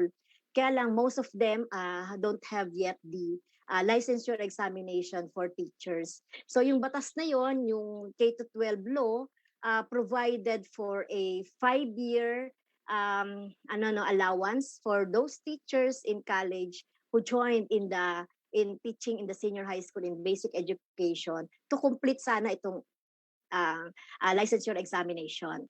Pero nagkaroon ng pandemya last year, tsaka hanggang sa ngayon, ewan ko nga, hanggang ngayon ay suspended pa rin yata yung ilang test doon sa licensure examination for teachers in other regions. So we filed this na para magkaroon man lang sana ng leeway, na magkaroon man lang. Kasi there are, I think 4 times na na-postpone yung test doon sa licensure examination for teachers. Kaya final natin ito. So ang naging result, marami tayong mga teachers sa public school, at the same time mga private school. They were provided time pa hanggang December 2021 na makomplete itong licensure examination. So sana naman makapasa na ang ating mga teachers. So yan ang essence ng House resolution na yan. And then we also passed some other bills and resolution, like ito yung House Bill 513 declaring the 16th day of May every year special working holiday to be known as National Education Support Personnel Day. Kung meron tayong World Teachers Day, meron din tayong pagkilala doon sa mga partners natin na mga education support personnel. So this is in connection then with the worldwide celebration of ESP Day. Yan. It was already approved on third reading last August 11, 2020. We're just waiting for its counterpart in the Senate. Okay, so approve on final reading House Bill 225, an act exempting from income taxation all amounts granted to persons rendering election service for local and national election. Okay, so meron na naman tayong election by May 2022.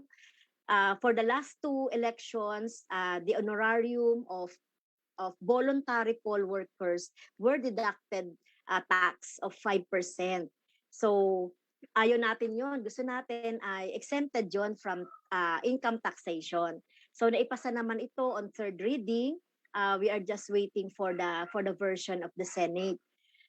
If you can still remember, we have this law, yung Election Support Personnel Act. So, later, mamaya, i-discuss natin yun, Included ang mga private school teachers that can volunteer as poll workers. Parang kayo ay second priority.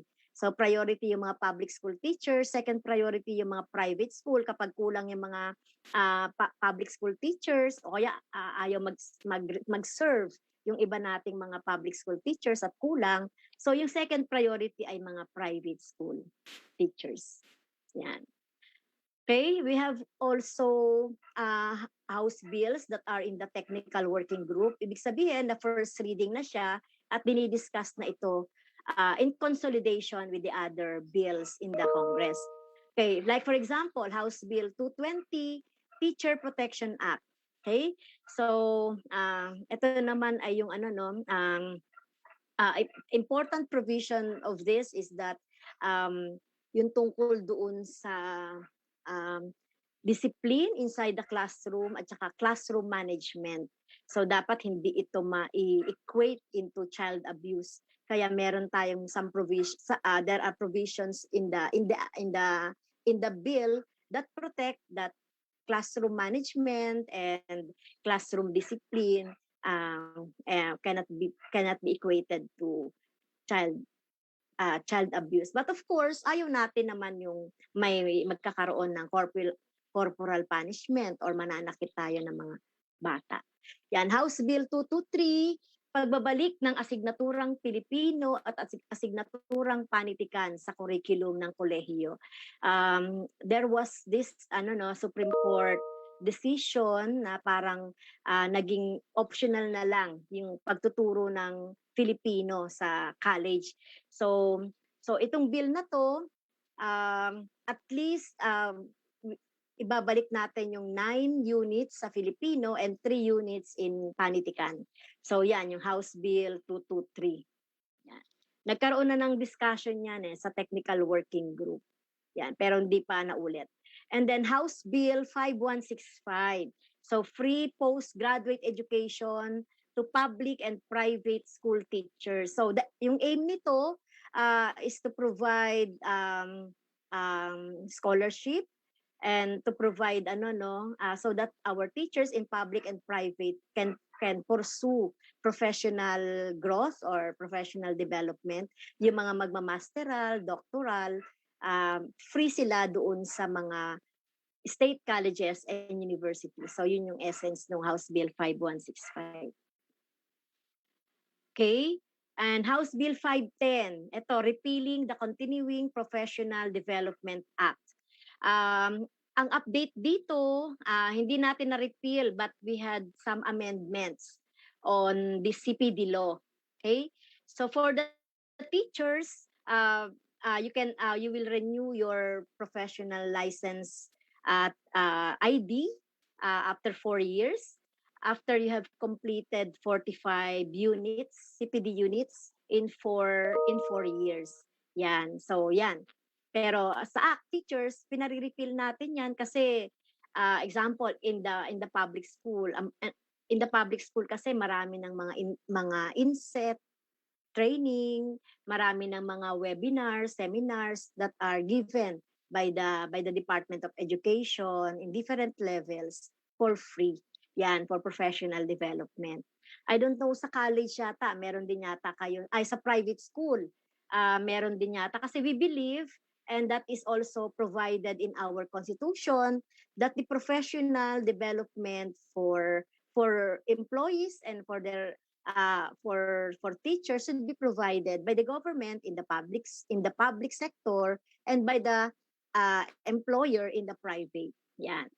House Bill 508, providing for the period of probationary employment of teaching and non-teaching personnel. So ito yung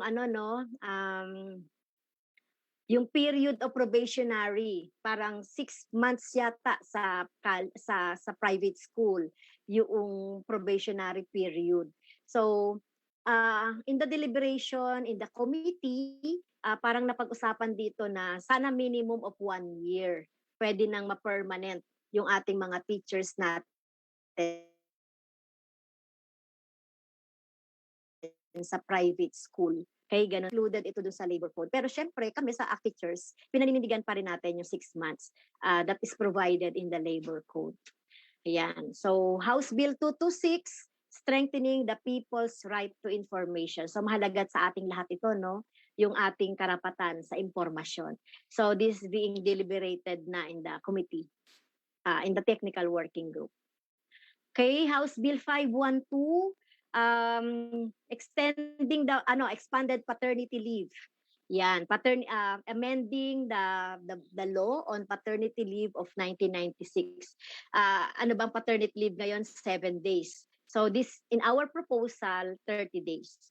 House Bill 3657, ensuring weekends as days of rest for public and private school teachers by providing for their right to conduct meetings, conferences, trainings, and similar activities during weekdays, amending for the purpose RA 4461. Teaching is a very tedious work, isn't it? Diba? Talagang mahirap daw talaga ang pagtuturo, lalong-lalo na ngayon. During pandemic time, sabi ng mga teachers natin sa public, parang dumoble daw yung kanilang trabaho. So, this bill aims to provide naman rest days for our teachers Saturday and Sunday. Yan. House Bill 8621, mandating the inclusion of Philippine history as a subject in the high school curriculum. In the K-12 curriculum, yung Philippine history kasi nilagay siya sa elementary. So, sabi ng mga experts, sabi nung Tanggol Wika, Tanggol Kasaysayan, this is an organization affiliated to ACT, sabi nila, dapat maibalik ito doon sa high school dahil may mga part ng Philippine history na maiintindihan lang ng mga bata at age appropriate. Kasi pagdating sa elementary, hindi gaano nagiging effective, di ba? Yung pagtalakay ng Philippine history kasi nilagay sa curriculum parang integrated lang. We should have one subject for Philippine history.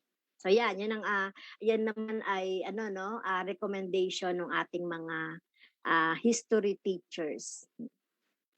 House bill spending in the committees, ito yung 5166, increasing the minimum salary sa private school teachers to 30,000. Kasi kami rin, so tinitignan namin equal work for equal pay, dahil meron ding panawagan ang mga teachers sa public school na salary grade 15, which is 33,000.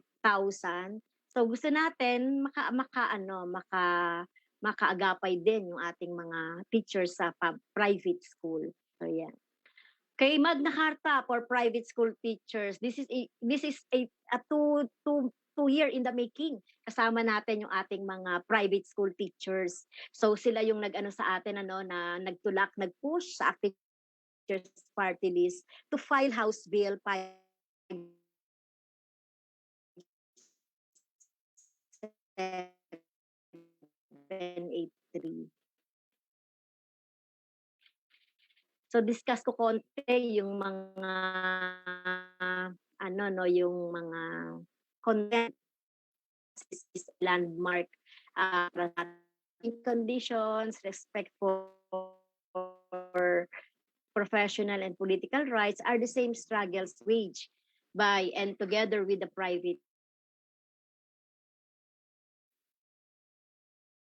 Hello, ma'am? Hello, are you still here? Ma'am Franz? Yes, parang nawawala ako. Yes, ma'am. But now you're back. Yes, okay, thank you. Oo nga, nawawala ako. Yes, I think you are now in the Magna Carta. Yes, yung Magna Carta. Yes. Yan. So, salient feature, yung standards in employment, including the criteria setting for salaries, among others, yan, tungkol sa, yung mga minimum qualifications, parameters and tenure of status, part-time and full-time probationary. Number 2, monetary benefits. Friends, hello, yes. Ma'am. I think your slideshow is missing. Maybe we can project once again, wherein you are part now in the Magna Carta, that part, ma'am. Oo nga, paano ko ba yan paano ko na ba, hindi ko alam, paano ko ba siya ibabalik? Ayan, nakabalik na ba? Sige, ma'am, we're just waiting. Not yet, ma'am. Okay. So, teka lang. Paano ko ba siya ibabalik? Naku, hindi ko na yata kaya siyang Ma'am, punta po kayo ulit sa Zoom po platform, tapos share screen po ulit kayo, ma'am. Sa Zoom. Okay. Okay. Wait lang, ha. Take your time, ma'am. So it's very interesting to hear more of the House bills of Representative. Balik sa Zoom. Ayan, nakita na ba? Hindi pa rin? Not yet, ma'am. Paano na ba to?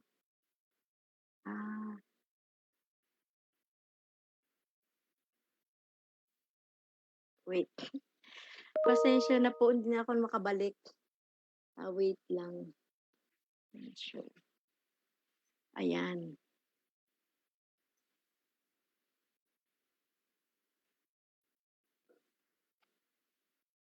Ayan, nakikita na po ba?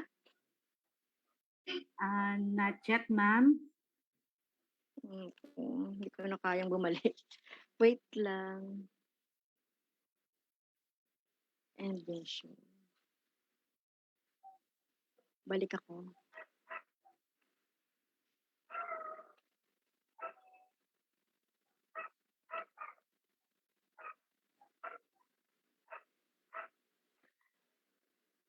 Pasensya na po, nalito na ako. Kong, if I may. Right. Yes. Kong, if you go to Zoom, nasa Zoom ka, then Then tingnan mo yung share screen. Tapos Mhm. mo yung arrow na share screen. Nakikita niyo po ba ako? Yes. Yes, we can see you, ma'am, but we cannot see Yes. your slideshow po. Punta ka sa share screen. Kung nasa Zoom ka, nasa bottom yan yata ng ano mo. And then, Share. yeah. And then hanapin mo yung PowerPoint mo kanina. I-click mo lang at mag-slideshow. Nawala na yung Kung punta ka sa PowerPoint, Ay, ano, sa recent. nawala na yung PowerPoint ko. Punta ka sa recent na PowerPoint. Ayan. Ay, yung today. Ayan. And then slideshow. Okay. Yes, ma'am. Ay, salamat. And then mag-slideshow ka lang ko. Nakashare na ba ako? Yes. Yes, we can see your slide na, ma'am. Ma'am, slideshow na lang po. Ma'am. Okay, Slideshow. Yes, ma'am. Pasensya na kayo. Sa top na tabs, ayan. Yan, there you go, ma'am. Tapos, ayan. Sorry. Yan, forward na lang. There. Yan. Yes, ma'am. Okay, yan. Okay. So, yan po, no, yung ating Magna Carta. Yung ilang provision, yung health measures and injury benefits, including assurance of social security benefits pursuant to existing labor standards. Yan. Ano pa ba? Yung policy or agreement with the teachers' organization or unions. Okay? Yung basic trade union and political rights, meron ding mga provisions diyan sa Magna Carta. At saka, ano pa ba? Yung penalties and other liabilities. Okay? So, Section 1 on the Declaration of Policy, no? Sinasabi lang naman natin dito, no? Yung state policy to promote and improve the social and economic status of the private school teachers, their living and working conditions, terms of employment, etc. So, yan. Okay. Next po ay yung minimum qualification of a private school teacher. So, dinify natin dito yung teaching personnel in the preschool, in elementary and secondary. So, ano ba yung mga qualification, basic qualification. And then, of course, syempre yung nilagay namin provision dito, no, for basic education, those who have not passed the licensure examination for teachers but have pre-let required education units may be hired, provided that they shall be given at least 3 years from the date of hiring or from effectivity of this act in case of teachers already hired to take and pass the LEP. So nagbibigay tayo ng 3 years na makapasa yung ating mga teachers sa private school. Okay, ito naman about tenure, security of tenure and permanency. So yan. Okay, so you are considered tenure upon hiring provided that the conditions of hiring are strictly related to professional competence and pertinent degree requirements that have been complied with. Yan, yung probationary period naman, not to exceed 6 months. Kasi ito sa labor law. And then allowed to work after the lapse of the probationary period shall be deemed as regular employee. Okay? No private school teacher shall be dismissed by the school except for cause and proper observance of due process. Yan. Ito naman yung advancement and promotion of teachers and basic education. So dito na pinoprovide natin ng assured opportunities to move from one type or classification to higher level or rank. So ito yung promotion. There shall be transparency in the computation of teachers, evaluation, which is composed of the following criteria, the respective weights of which shall be set upon the consultation with all stakeholders, including teachers or union, self-evaluation, student evaluation, peer or co-faculty and staff evaluation and administration evaluation. Yan.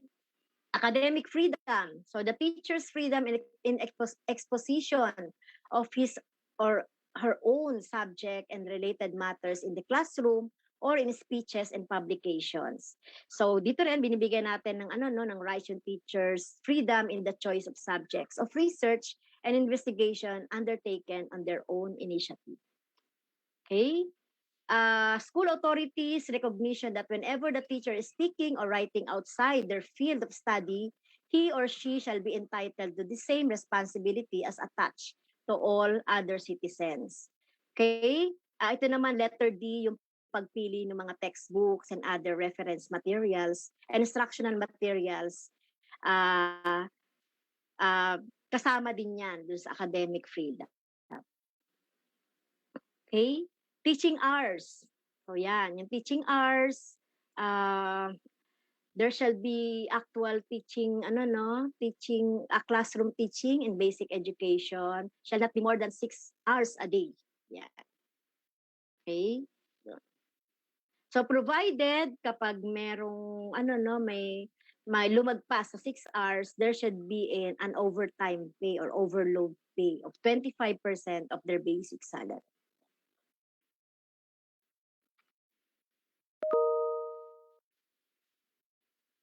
Okay, next.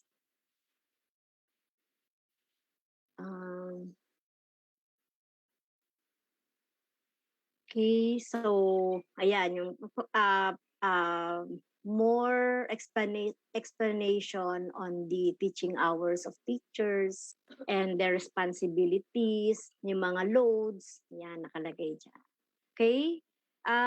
Remuneration, so we have additional compensation, hardship allowances, criteria for salaries paid on monthly basis, then annual salary adjustment.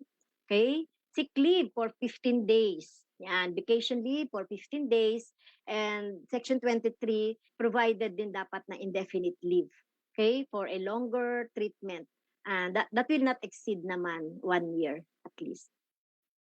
Okay, emergency leave in case of calamities where teacher becomes a victim or event of death in his or immediate family or serious accident, etc. So, emergency leave with pay of not exceeding 5 days. Then, meron din tayong study leave at saka, we call that in Magna Carta for public school teachers as sabbatical leave and other leaves. Yan.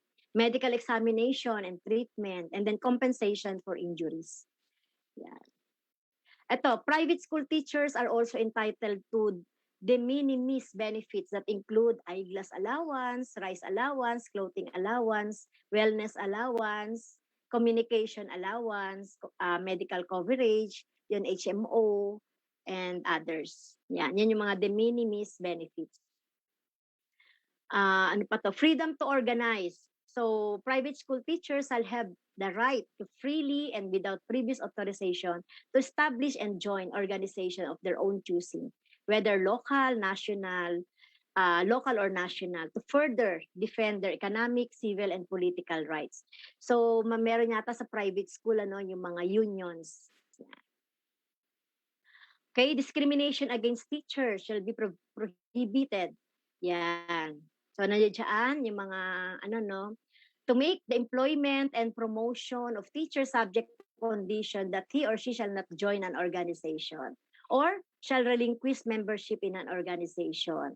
Letter B, dismissal or otherwise prejudice a teacher by reasoning of membership in an organization and prevent him or her from carrying out the duties imposed upon him or her by his or her position in the organization. Yeah.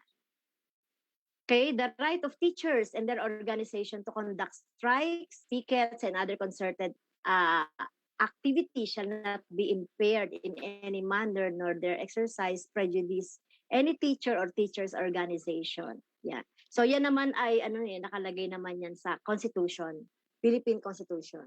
Okay, penal provision, yan yung mga penalties. Okay? Administrative sanctions.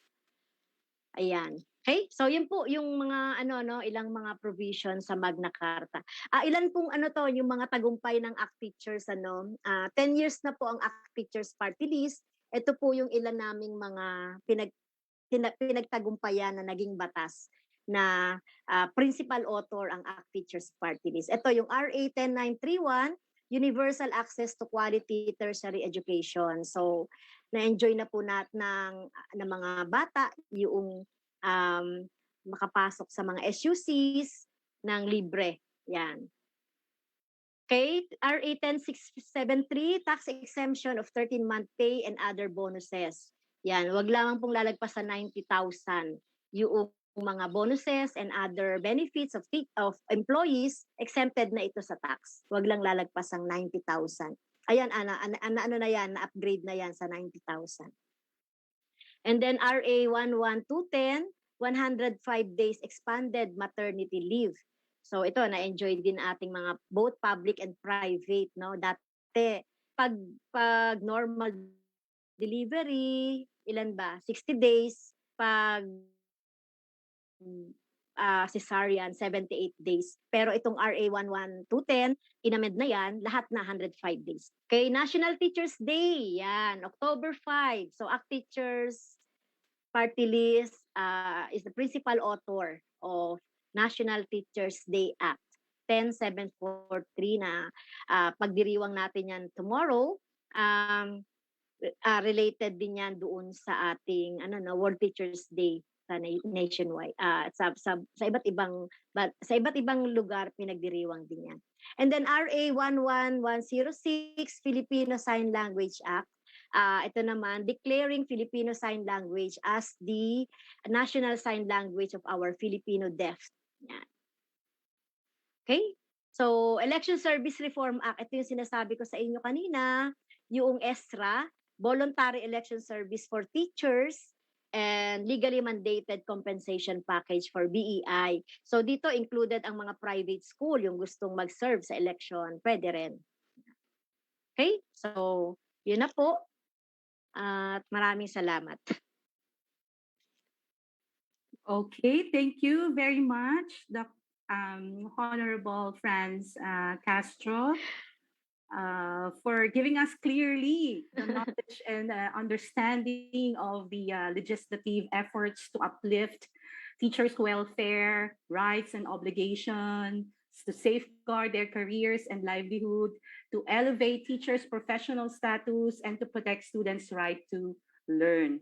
And also, we heard about the House bills like the Teacher Protection Act, pagbabalik ng asignaturang Filipino at asignaturang panitikan sa kurikulum ng kolehiyo, the free postgraduate education to public and private school teachers. And it's very interesting to know also the House bills under deliberations, the repealing, the continuing Professional Development Act, and some House bills pending in the committees. And these topics are very, very interesting topics for all of us, especially if we're talking about our benefits, no, as a teacher, no. And incidentally, there is a question: can we have a copy of this presentation, ma'am? Yes, sure. Yeah. So napadala ko po. Oh, thank you, ma'am, for giving us the request or granting us the request. And at this point, Erica, no, we shall have a break. Or before we have a break, I think you have a reminder for all the participants. We will be hearing from our representative Franz Castro, Dr. Manguera, and Dr. Shena later for the Q&A, no? And then Erica, if you have any reminder for all the participants. We highly encourage everyone to type in your questions that you have for our speakers in the chat box, or raise your virtual hand later and state your name and school affiliation when you are acknowledged. Thank you. Okay, so at this point we shall have a break, a very, very quick break. No, you can have a little stretch, drink water while listening and watching our video.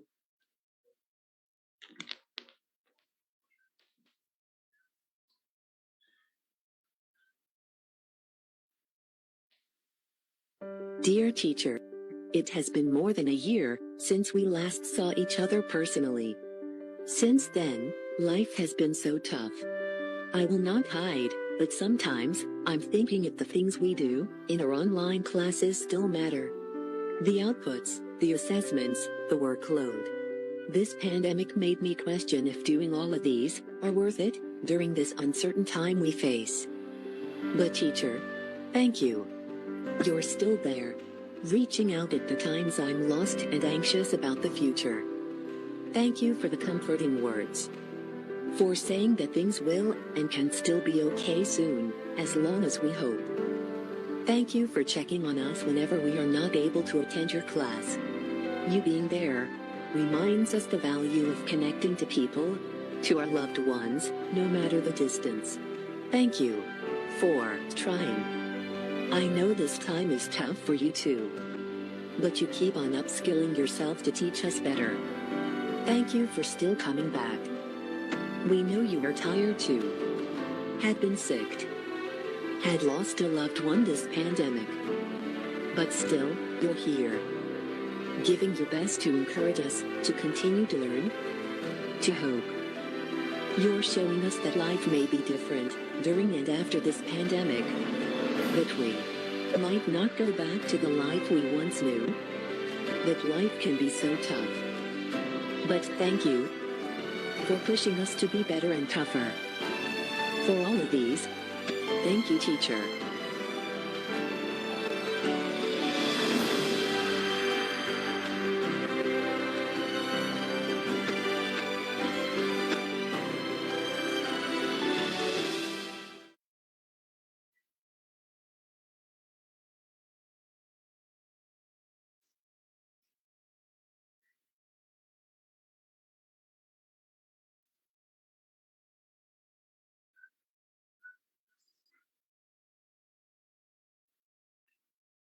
All All right. right, Erica, I All right. think the break is Yes. finished already. Okay. Yes, Go ahead. ma'am. It's just a short break and the time is up. We are now at the open forum segment of the event. The floor is now open for your questions. And again, you may raise your virtual hand and open your mics when acknowledged, or you may use our chat box for your questions. And our esteemed speakers will answer each of your questions respectively. I think we already have some questions in the chat box. Yes, Erica, go ahead. You may read the question.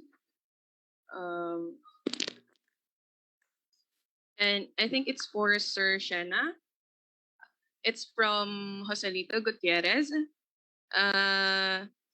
Sir Shena, can private schools be included in the NEAP programs? Thank you po daw, sir. Yeah, thank you for the question, Joseph. At the moment, we are actually limited to the teachers in the public school precisely because of the nature of the funds that we have. However, this does not mean that we cannot work with the private schools and the private school teachers with respect to the provision of professional development for them as well. No? In fact, there is a pending bill in Congress. I don't know where it is right now, but I think I participated in the Senate deliberation on the strengthening of the TEC, and part of that law is the strengthening also of the National Educators Academy of the Philippines. If I'm not mistaken, that law proposes that NEAP also include private schools in the program. So I think there is a proposal in that legislation, but right now, what we are in fact looking at and envisioning is NEAP should be able to also provide for the private school teachers, but subject to certain guidelines as well. Thank you. Yes, thank you po. Thank you, Sir Shena. I think, Erica, there is another question for Ma'am France. Yes, ma'am. And there is a follow-up question for that, no? Ma'am France, hello. What is now the stage of HB or House Bill 510? This question is from Sir Renante Pagala. And another question is, there is a question from Patrick Ernest Celso at Ateneo Senior High School and UST Senior High School, Junior High School. One of the problems I encountered is how can I protect myself as a high school teacher in high school regarding academic freedom, because according in 1987 Constitution, such power is inclusive sa higher education institutions, while sa Magna Carta, academic freedom is stated, but such mandate is clearly exclusive for public school teachers. Paano naman po ang isang private school teachers in using academic freedom as defense? Ma'am France? Here? France, are you here? Okay. She's not here. Maybe she is having a technical difficulty, no? Yes. Maybe we can ask another question from our audience. Erica, can you read another question? Yes, ma'am.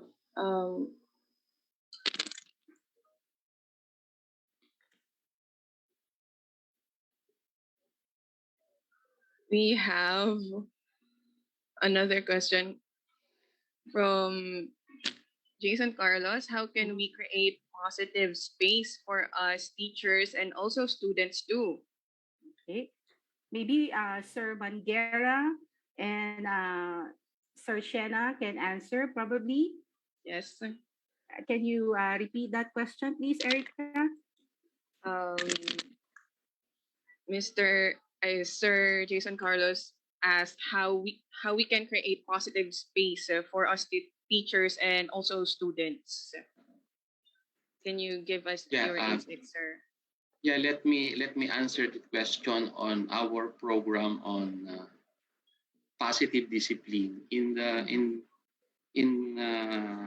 the department. We are only one of those offices involved in the training of teachers for positive discipline in coordination with the legal office of the department. And we actually conducted training for public school teachers on how they'll be able to establish positive discipline, specifically during this pandemic. And it's part of the 5-day training. Though even if it is you did not undergo the training, the materials we used during the training, I think, are still available in the net. And if the teachers, if you are interested on that positive discipline, though it focuses only on discipline, but I think it will also include some other areas on positive environment and some other areas. Thank you. Thank you, Sir Mangera. Positive discipline and positive environment are key to that safe space, as sinasabi ng ating question or yung concern ng ating viewer or ating participant. Sir Arnold, sir? Okay.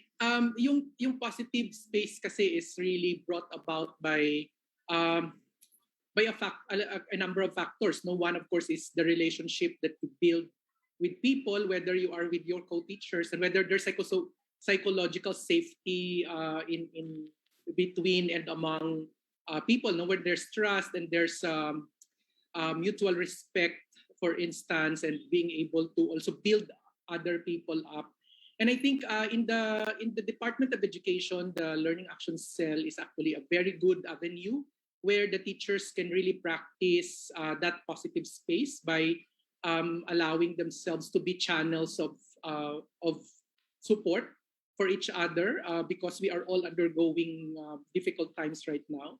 The trust and the respect that we give to each other when it comes to making decisions or even allowing people to exercise their agency when they're given tasks or assignments, or as a teacher the support that we give them. And I think this is an attribute that cannot be taught in a training or in a workshop, but this is really a mindset. This is also a culture, the growth mindset that can be shared with each one. I think and go back to the Learning Action Cell, as I said, very effective platform where everybody can really demonstrate this. And I think that once we are able to exercise and be consistent with this in our small communities, in our schools, then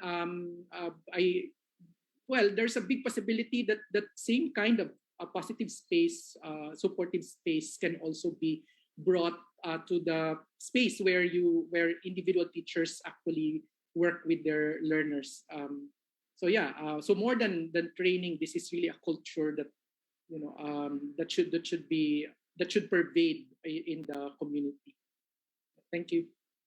Thank you, Sir Shanna. And Dr. Mandela. I think I have a question for you, Sir Mangera and Sir Shanna. Good afternoon. We all know that teachers are one of teachers, or being an educator is one of the professions that is overlooked and making us how do you call this, an overworked yet underpaid profession. How do you think we could make our efforts recognized?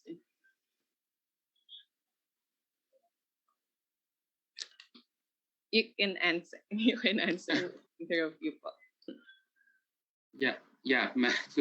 My opinion is because you're asking whether teachers are overworked but underpaid. Yes, it's the statement that has been running around. Yeah. When I started teaching way back in 1987, in the private school, my salary was only about 1,600, and I was able to meet both ends meet. But presently, with the salary grade that we have in the private school, wherein the starting salary is about 23,000, I think it's comparable with the other profession. I'm talking of the entry point as far as salary is concerned. It's because I also have a son who works in an IT industry. My nephew is in an engineering firm, and when I ask their entry salary, it ranges from more or less the same, or lower, the same salary. So I think it's comparable with the other profession. In terms of if you're saying that we have lots of works to do, I think we have to accept that teachers really have to do lots of paperwork, but it's a matter of budgeting also your work as a teacher.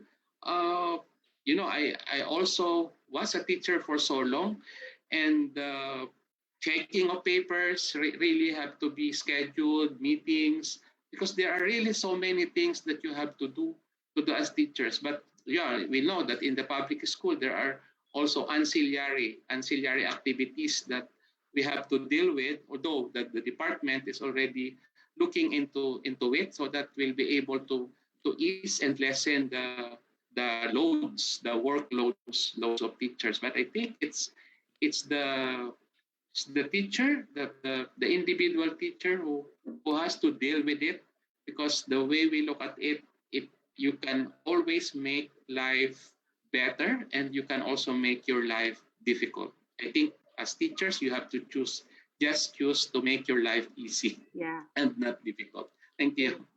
Yes, sir. Thank you for answering my question.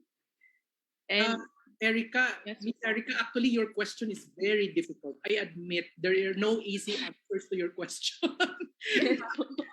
Whether the teachers are, this has been an ongoing debate. Yes, and depending on who you ask. If you ask the teachers, they will say, well, we are overworked because a lot of aside from teaching, you have non-teaching responsibilities, and so on, right? And if you also ask, the other side of the fence, which can be the management, or we have, a lot of adjustments have already been made, and so on. And On the matter on whether the teachers are not recognized, I think the World Teachers Day, first of all, that we are celebrating, going, for the whole month, which will culminate tomorrow. I guess that is one of the most palpable acts or even recognition that we can give to our teachers. So we give them that actually as a time that we really devote on recognizing our teachers for the work that they have done, the wonders that, the heroism that they are exercising every day just to educate our children and so on. So, and we are also thankful that we have like Congressman Castro and ACT, for example, and other, and other legislators, those who are also in the position to make some systemic improvements or changes in, the profession, and we are working actually also with those organizations because we believe that a lot of these things teachers also deserve, no? And what is really and this is really, when it comes to recognition, I'd like to believe that teachers are unrecognized, except that there is no corresponding resources that can go with that recognition, because there are so many factors, no? We are talking of economics, for instance, and it's not easy to generate resources to provide for all this sort of recognition. There are award giving bodies, but of course, when it comes to awards, only very, very few can actually benefit from these individual awards. But as a teacher myself, I really get this sort of psychological high for the recognition that I get from my learners, from my students themselves. For example, just today, I have a couple of students from way, way back when I was still a teacher, consulting me, asking me, or and in fact, asking me to, and in fact, expressing their appreciation for what I'm doing. And I believe that all over the country, all over the world, teachers have students who always come back to them and express their appreciation, their gratitude for the things, the great things that they have done for their learners. So yeah, so I admit there are no easy answers to your question, Erica. Thank you. Yeah, thank you so much, Dr. Sheda and Dr. Manguera. I must agree, no? In a couple of years, many, many years ago, it sounds cliche, but teaching is really a noble profession. Okay. I would like to, Miss Dr. Teresa Tino is raising her hand. Erica, we would like to hear from SVP. Hi, SVP. And if you just allow me a quick comment on Erica's question, I want to agree with Dr. Manguera that, at least in FEU, but as far as I know, because I'm in touch also with deans and administrators of other schools, I think teacher salaries nowadays are already competitive. So Dr. Manguera was talking about how comparing to engineers and IT I think they're quite competitive. I think school administrators are aware that the teachers must be paid correctly, and so I think there's a move among school administrators already to make sure that that's in place. There are a UP, for example, UP, LaSalle, there are schools that publish their rates. They're very transparent about that, and we in FU are working in that direction also. We're cleaning up our rates, we're firming it up, and then we want to be able to publish it as well, so that to show also that teaching is is considered by FU as a valuable profession, and the pay should reflect that.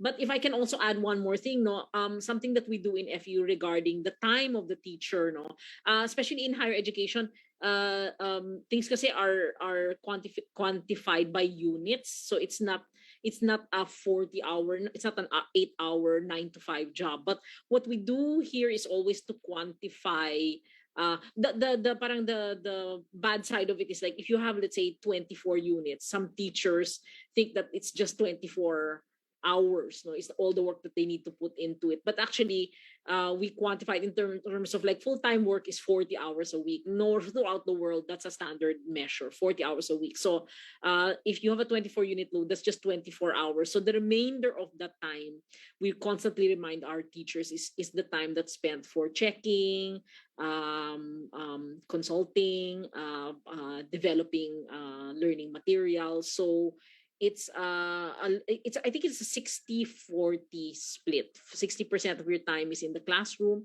and then 40% of the time is outside of the classroom. So I would say that if there are schools that abuse that, then I think if you are in a school that abuses that, no, that gives you more than 40 hours, look for I mean, there are many schools that will respect that, no. So but I think that certainly should be respected. Thank you. Thank you, Ma'am Tinyo. Thank you, SVP, for that answer. Okay. So that was SVP. All right, Erica. I think it's 12:33 p.m. Yes, ma'am. Gutom na yata ang mga participants natin and even our speakers. Once again, thank you very much to our guests, Dr. Sienna, Dr. Manguera, and Representative Franz Castro. Thank you very much for spending your precious time with us and for sharing your expertise in the field of education. We are truly grateful. I am reminded once again of the quote, ang mga gurong Pilipino katuwang sa hamon sa pagbangon. No matter how difficult the situation brought about by this pandemic, we remain steadfast, value the dedication to our profession. And no matter how old we grow, the lessons taught by our teachers can never be forgotten. Let us embrace the building of the foundation of values and nurture students with their love and care. Before we end, I want to remind everyone to answer the evaluation form and give us a feedback to help us be better in our future events and webinars. The link is provided in the chat box. And once again, happy World Teachers Day. As we come to an end, let us sing the FU hymn.